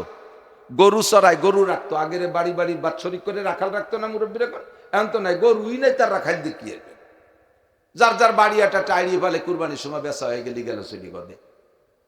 তো রাখাল পালতো, রাখাল রাখতো। এই রাখালের কাছ থেকে সন্ধ্যাকালে আপনি গরু বুঝে নেবেন না? সারাদিন ঘাস খাওয়াইছে, গোয়েল করে যে আপনি দেখবেন 1 নম্বরে ঘাস খাওয়াইছে কিনা, নাকি ও ছেড়ি বেড়ি দিয়ে নিজে গাঁজা খেয়ে বেড়াইছে, গরুর পেটের কি অবস্থা, সবকটা আনছে কিনা, গোয়েল করে যে হিসেবে। এই আবালকো, বলদ গরু কো, আলি গরু কো, জি কাকা ওই যে দুডিয়ে, গাই কো, ওই যে গাইও দুডি আছে, বাছুর দুডিয়ে কো, বাছুরের জায়গা যে একটা আছে আর একটা নাই, ছোট বাছুর কো। আর আসরের পরের তো দেখতেছি না, আমি কত তালাশ করছি, পাচ্ছি না। মানে বড় কয়টা আছে, বাছুরির দুডির একটা আছে আর একটা নাই, আসরের পরের তো তালাশ করে পাচ্ছে না। এই কলি কি ওরে ঘরে খাতি দেবেন? ওর দিন ভরে গরুর পেট ভরছে, ওর পেট খালি হয়েছে, না খাইয়ে খাই বেড়েছে, এখনো পেট ভরে খাবে। যখন দেখে বাছুর একটা নাই, হেরিকে নাতে দিয়ে নামাই দিছে, লাইট দিয়ে তালাশ করবি, রাতারাত বাছুর নিয়ে বাড়ি আসবি। যদি বাছুর না আনতে পারিস, আগামী হাটে তোরে বেশি বাছুর কিনবো। শয়তান হবেন নাকি? এই বলবেন না? হাসরের মাঠে কুল্লুকুম রাইন। একর মা থাকতে আসি, ডক্টর ইউনুস সাহেব লাফাতি লাফাতি চলে এসেছেন বিদেশের থেকে বাংলাদেশের রাখালি করতে। এই 1.5 বছরে কতটুক রাখালি করছেন, খুদার কসম কিয়ামতে বুঝে দেওয়া লাগবে। কতক্ষণ? প্রধানমন্ত্রী শেখ হাসিনা 17 বছর রাষ্ট্র চালাইয়া কি রাখালি করে গেছেন, খুদার কসম জবাব দেওয়া লাগবে। খালেদা জিয়া 2-3 টার্ম রাজত্ব চালাইছেন, জবাব দেওয়া লাগবে। আপনার জানাজায় লক্ষ লক্ষ মানুষ, আমরা কোটি মানুষও যদি আপনার জানাজা পড়ি, আপনার আমলের হিসাব কিন্তু আপনাকেই দেওয়া লাগবে। কতক্ষণ? কুল্লুকুম রাইন। মন্ত্রী সাহেব মন্ত্রণালয় হিসাব দেওয়া লাগবে, এমপি সাহেব তার এমপি সিটের হিসাব দেওয়া লাগবে। হিসাব শুধু মালের হিসাব না, তোমার কাছে এলাকার সমস্ত মানুষ দুর্বল ছিল, তুমি তাদেরকে নামাজের অর্ডার করলে নামাজ পড়তে বাধ্য হইতো। যুবকদেরকে ডাইকে যদি বলতে, এমপি মহোদয়, হে যুবকরা, আমার কাছ থেকে সুযোগ সুবিধা পাইতে হলে নামাজ পড়া লাগবে, গান বাজনা করতে পারবি না, গাঁজা আবা খাইতে পারবি না, নইলে কিন্তু কিছুই পাবি না, বঞ্চিত হবি। তুমি এতটুক করা হইলে তোমার এলাকার জনগণ নামাজ পড়তে বাধ্য হইতো। চেয়ারম্যান সাহেব ইচ্ছা করলে ইউনিয়নের সব জনগণকে নামাজি বানাইতে পারে। আমার মতো মৌলবী 100 বছর হজ করে জানা করতে পারে। একজন চেয়ারম্যান 5 বছরের ভিতরে ইউনিয়নের ভিতরে ধর্মীয় দিক দিয়ে তার চেয়ে বেশি করতে পারে। মেম্বার সাহেব ওয়ার্ডের মধ্যে পারে, এসপি সাহেব পুলিশ লাইনের মধ্যে করতে পারে, ওসি সাহেব থানার মধ্যে করতে পারে, টিওনো সাহেব থানার রাখাল সে থানার মধ্যে করতে পারে, ডিসি সাহেব ডিস্ট্রিক্টের রাখাল, আপনাকে ডিস্ট্রিক্ট সম্পর্কে জিজ্ঞাসা করা হবে, হেডমাস্টার হাই স্কুলের রাখাল, আপনার হাই স্কুল সম্পর্কে জিজ্ঞাসা করা হবে, ছেলে মেয়েগুলোকে কি কতটুকু মানুষ বানাইছেন, ইনসাফ কি কায়েম করছেন না করছেন বলে যান। যান। আস্তে আস্তে আস্তে আস্তে কুল্লুকুম রাইন, হুজুর বলেন সংসারের গার্জিয়ান যারা আছো, সংসারের গার্জিয়ান যারা আছো, অধীনস্থ সদস্যদের উপরে তুমিও রাখাল। তোমার কাছে জিজ্ঞাসা করা হবে তোমার মা কি নামাজ পড়াইছো, তোমার বউরে নামাজ পড়াইছো, ছেলে মেয়েরে কি পড়াইছো, আইএ বিএমএ বিসিএস পাস করাইছো, একটারও কোরআন পড়া শেখাও নাই। আরে আইএ বিএ বিসিএস দে পুলসিরাত পার হওয়া যাবে না, কবর আযাব পার পাওয়া যাবে না, ডান হাতে আমলনামা পাওয়া যাবে না। আর এই কবর আযাব আর ডান হাতে আমলনামা আর হাসরের মাঠ আর পুলসিরাতের ফাংশন, এগুলো সব মিথ্যা না সত্য? জোরে বলেন মিথ্যা না সত্য? পুলসিরাত আছে, পার হওয়া লাগবে, হাসরের মাঠ হবে, বিচার হবে, মিজানের দাড়িপাল্লা হবে, সব কিছু সত্য। যদি বিশ্বাস করো তাহলে ওই জায়গা তোমাকে অ্যাটাক করা হবে। সন্তানদেরকে ডেকে বলবে এই তুই অবস্থা কেন? সন্তানরা আপনার নামে মামলা দেবে, রব্বানা ইন্না আতানা সাদাতানা ওয়া কুবারানা ফাআদাল্লুনা সাবিল। রব্বুল আলামিন, আমরা তো অনুকরণ করেছি আমাদের মুরব্বীদের, আমরা কিছুই জানতাম না। কেজি স্কুল আমরা চিনতাম না, আব্বা চিনাইছে। কিন্ডারগার্টেন চিনতাম না, আব্বা মামা আমাকে চিনাইছে। ও আল্লাহ, আমি ইংলিশ মিডিয়াম চিনতাম না, আব্বা মামাকে চিনাইছে। আমি স্কিন টাইট পাজামা প্যান্ট চিনতাম না, এটা উন্ডা কিনে আমারে পরাইছে। বডি টাইট সালোয়ার কামিজ আমি চিনতাম না, এগুলো উন্ডা আমারে শিখাইছে। আমার আব্বা নিজে সেলুনি যাই আমারে এই ইংরেজ কাটিং এ চুল কাটা শিখাইছে। এটা এইভাবে চুল কাটানোর পদ্ধতির পরামল করাইছে। উন্ডা আমারে যা শিখাইছে তাই শিখছি। যদি উন্ডা কোরআন শিখাইতো তাহলে কোরআন শিখতাম, এই বিপদে পড়তাম না। সুন্নতি পোশাক শিখাইতেন, শিখতাম, এই বিপদে পড়তাম না। কাজী রব্বানা আতিনা রব্বানা আরিনাল্লাযাইনি আদাল্লানা মিনাল জিন্নি ওয়াল ইনস, এই জিন আর ইনসানদের মধ্য থেকে যারা আমাদেরকে গোমরা করেছে তাদেরকে একটু সামনে এনে দাও, একটু সচক্ষে দেখবো, একটু তাদেরকে দেখবো। কোথায় গেল সেই মোহাব্বতের আব্বা, সেই মোহাব্বতের মাটা কোন জায়গা গেল? তাদেরকে একটু আইনে দাও আমার সামনে। আল্লাহকে দেখে কি করবি বল? না যে আলহুমা তাহতা আকদামিনা, পায়ের নিচে ফেলাইয়া জম্মের পড়ান পাড়াবো, একটু পরাণ ভরে পাড়াবো। ঘাড় ধাক্কায় জাহান্নামের মধ্যে ফেলাইয়া কাঁধে পাড়া দিয়ে সিঁড়ি বানায় জাহান্নামের মধ্যে নামবো। তারা কেন আমার এত বড় ক্ষতি করেছে? আমার এত বড় ক্ষতি কেন করেছে? আরিনাল্লাযাইনি আদাল্লানা। আর একটা দাবি, আল্লাহ আমারে যদি একটা পিটান দাও, আতি হিন্দে ফাইনা মিনাল আযাব, আব্বা মারে ডবল পিটান দিতে হবে, আব্বা মারে ডবল পিটান দিতে হবে। আমার পথ তারা ভ্রষ্ট করেছে। দুনিয়ার স্কুলে পয়সা দিত, স্কুলে পড়লে পয়সাও দেয়, আবার পড়াও হয়। এই পয়সার লোভে আমার স্কুলে পড়াইছে। মাদ্রাসায় পড়তে গেলে টাকা দিয়ে পড়ানো লাগে, এই জন্য সেদিক আমারে নেয় নাই। আমারে এই ক্ষতিটা কেন করছে? আমার জন্য জায়গা জমি রেখে আসছে, আমি তো তা চাই নাই। আমি তো চাইছি জান্নাতে যাব, জান্নাতে যার পথ আমারে কেন দেখাই নাই? আতি হিন্দে ফাইনা মিনাল আযাব। দুনিয়ার সামান্য স্কুল কলেজের এই 50 টাকা 100 টাকা 200 টাকা 300 টাকা উপবৃত্তি খাইতে যাইয়া সন্তানগুলোরে আপনার শত্রু বানাইতেছেন। ওরাই আপনার বিপক্ষে মামলা দেবে। আল্লাহর কসম, আল্লাহর কোরআনকে যদি বিশ্বাস করেন, শুরুতে বলে রাখছি, তাহলে আমার কথা আপনাকে বিশ্বাস করতেই হবে। দুনিয়ার সামান্য কয়েকটা টাকার লোভে সন্তানদেরকে স্টার্নিং বাম দিক ঘুরে দিচ্ছেন, ডান দিক আনতেছেন না, কারণ ওখানে গেলে পয়সা পাওয়া যায়, এখানে পড়লে পয়সা দিতে হয়। কিন্তু এই পয়সাওয়ালাই কাজে আসবে, এই পয়সা যে কাজে লাগবে সেইটা আপনি একটু ভাবেন না। এ জায়গায় আপনি পরীক্ষায় ফেল, সন্তানও পরীক্ষা, এই পরীক্ষা আপনি ফেল। মাদ্রাসার পড়া আর স্কুলে পড়া, আমি তো পড়ছি। স্কুলে যত ভালো স্কুল বলেন না কেন, ভালো রেজাল্ট করতে গেলে বেশি টিউশনি পড়া লাগবে। ওই ফকিরুন নিসা, ভিকারুন নিসা কি কি আছে না, ওগে একটা ছাত্রের পিছনে 3-4টে টিউশনি মাস্টার। আমাদের এই সব মাদ্রাসায় একটা টিউশনি লাগে না। উস্তাদরা টিউশনির চাইতে উইদাউট ইন্টারেস্ট, বিনি পয়সায় 24 ঘন্টা তাদেরকে চোখের সামনে রাখে, হাতে হাতে পড়ায় দেয়। আমি চ্যালেঞ্জ করব, আনেন ক্লাস 5-এর, কেজি বলেন, কিন্ডারগার্টেন বলেন, প্রাইমারি বলেন, আনেন ক্লাস 5-এর ছাত্র আর আমাদের এই নুরানি মাদ্রাসার ছোট্ট ছোট্ট 3 বছর পড়া বাচ্চাদের সাথে সর্বদিক দিয়ে প্রতিযোগিতা, সর্বদিক দিয়ে। হাতের লেখা আইএমবিএর ছেলেরাও এদের সাথে পারবে না। বাংলা, ইংরেজি, আরবি, আরবিতে আমি ভালো লেখক, আমি আরবিতে আমার হাতের লেখা খুবই সুন্দর, আমি তাই এই নুরানি বাচ্চাদের সাথে লিখে পারি না। যেমন দ্রুত তেমন সুন্দর, সাথে সাথে কোরআনটা শুদ্ধ করে পড়া শিখতেছে, সাথে সাথে 60টে মাসআলা নামাজের সব শিখতেছে, 40টে হাদিস, 60টে হাদিস তরজমা সহ শিখতেছে। ছেলে হলে জানাজার নামাজের ইমামতি করা শিখতেছে। ও যদি আইবিএমেও পারে পাস করে, তবু আপনার জানাজার ইমামতি করতে পারবে। পড়ান পরে, এখান থেকে পড়ায় পরে স্কুল কলেজে পড়ান, দোষ নেই, কিন্তু এই প্রাথমিক শিক্ষাটা এখান থেকে দিয়ে নিলে এই সন্তানগুলো আপনার জন্য ইমাম হবে, জানাজার ইমাম হবে। কিয়ামতে ও জান্নাতি হবে, আপনারা আরো সুপারিশ করে জান্নাতে নেবে। কোরআন পড়া শিখবে, আপনার জন্য এ মতির মেম্বার আর নূরের পাগড়ি কামাই করে দিল সে। টাকা পয়সা তো দেবেনই দেবেন, সাথে আগে দেব সন্তানদেরকে। আমি আলেম হয়ে ঠগি নাই, আমি নিজে শকর আদায় করতে গিয়ে বলি অহংকার না। আমার গোপালগঞ্জ জেলার ভিতরে প্রধানমন্ত্রী শেখ হাসিনা বাদে বাকি যত জেনারেল শিক্ষিত আছে, আপনারা বলেন আমার চাইতে পরিচিত কেউ আছে? মন্ত্রী এমপি একজন হলিবার ওই রাজনীতিবিদরা চেনে, পাইকারি দরে সাধারণ পাবলিক কয়জনে চেনে? পুলিশের বড় বড় অফিসার, আর্মির বড় বড় অফিসার কয়জন চেনেন? আর আমার সারা বাংলাদেশের যে কোনো জায়গায় গেলি মৌলানা নাসির চেনে। এই অর্জনটা তো আমি তো জেনারেল দিয়ে করিনি, এটা আমি কোরআন দিয়ে করছি। আমি যদি জেনারেল উচ্চ শিক্ষিত হইতাম, আমি এই অর্জনটা করতে পারতাম না। আমার সে বহুত বড় বড় পণ্ডিত রয়ে গেছে, ঢাকা বিশ্ববিদ্যালয়ের টিচার রয়েছে, বড় হাইকোর্টের বিচারক রয়েছে, পুলিশের বড় বড় অফিসার এরা রয়েছে। কয়জনে চেনে তাকে? আল্লাহর রহমতে আমার চেনে, এবং বদনামের সাথে চেনে না। আপনি শুধু বাড়ি ফরিদপুর, তাও বলবেন, দূরে যায় সিলেট যে বলবে আমার বাড়ি ফরিদপুর। ফরিদপুর গোপালগঞ্জ কাছাকাছি নাকি? জি। নাসির সাহেবরে চেনে না? হুজুর আমরা তো হুজুরি আসলে আমাদের একই জায়গা, আপনার এক কাপ চা ফিরিয়ে নিয়ে খাওয়াবে এই নামের উপরে। এইটুকু আমি অর্জন করতে পারছি। আপনার ছেলেরা আলেম বানান, ঠকবেন না, না খাইও মরবে না। অভাবের দিন শেষ হয়ে গেছে, দিন শিখান। আমরা সন্তানদেরকে মাদ্রাসায় দিয়ে দিন শিখাবো তো ইনশাআল্লাহ। ওদেরকে আমাদের শত্রু বানাবো না, ওরা আমাদের পক্ষে কাজ করুক, ওরা আমরা পরীক্ষায় যেন ফেল না করি, আমাদের সন্তানদেরকে দিন শিখাবো। রাজি আছেন তো ইনশাআল্লাহ? একটু আল্লাহকে হাত দেখাবেন, কার কার সন্তানদেরকে মাদ্রাসায় দিয়ে নিয়ত করেছেন মাদ্রাসায় প্রাথমিক নুরানি শিক্ষাটা ঈদ করান, তাতেও ঠকবেন না, নুরানি শিক্ষা। ঠিক আছে তো ইনশাআল্লাহ?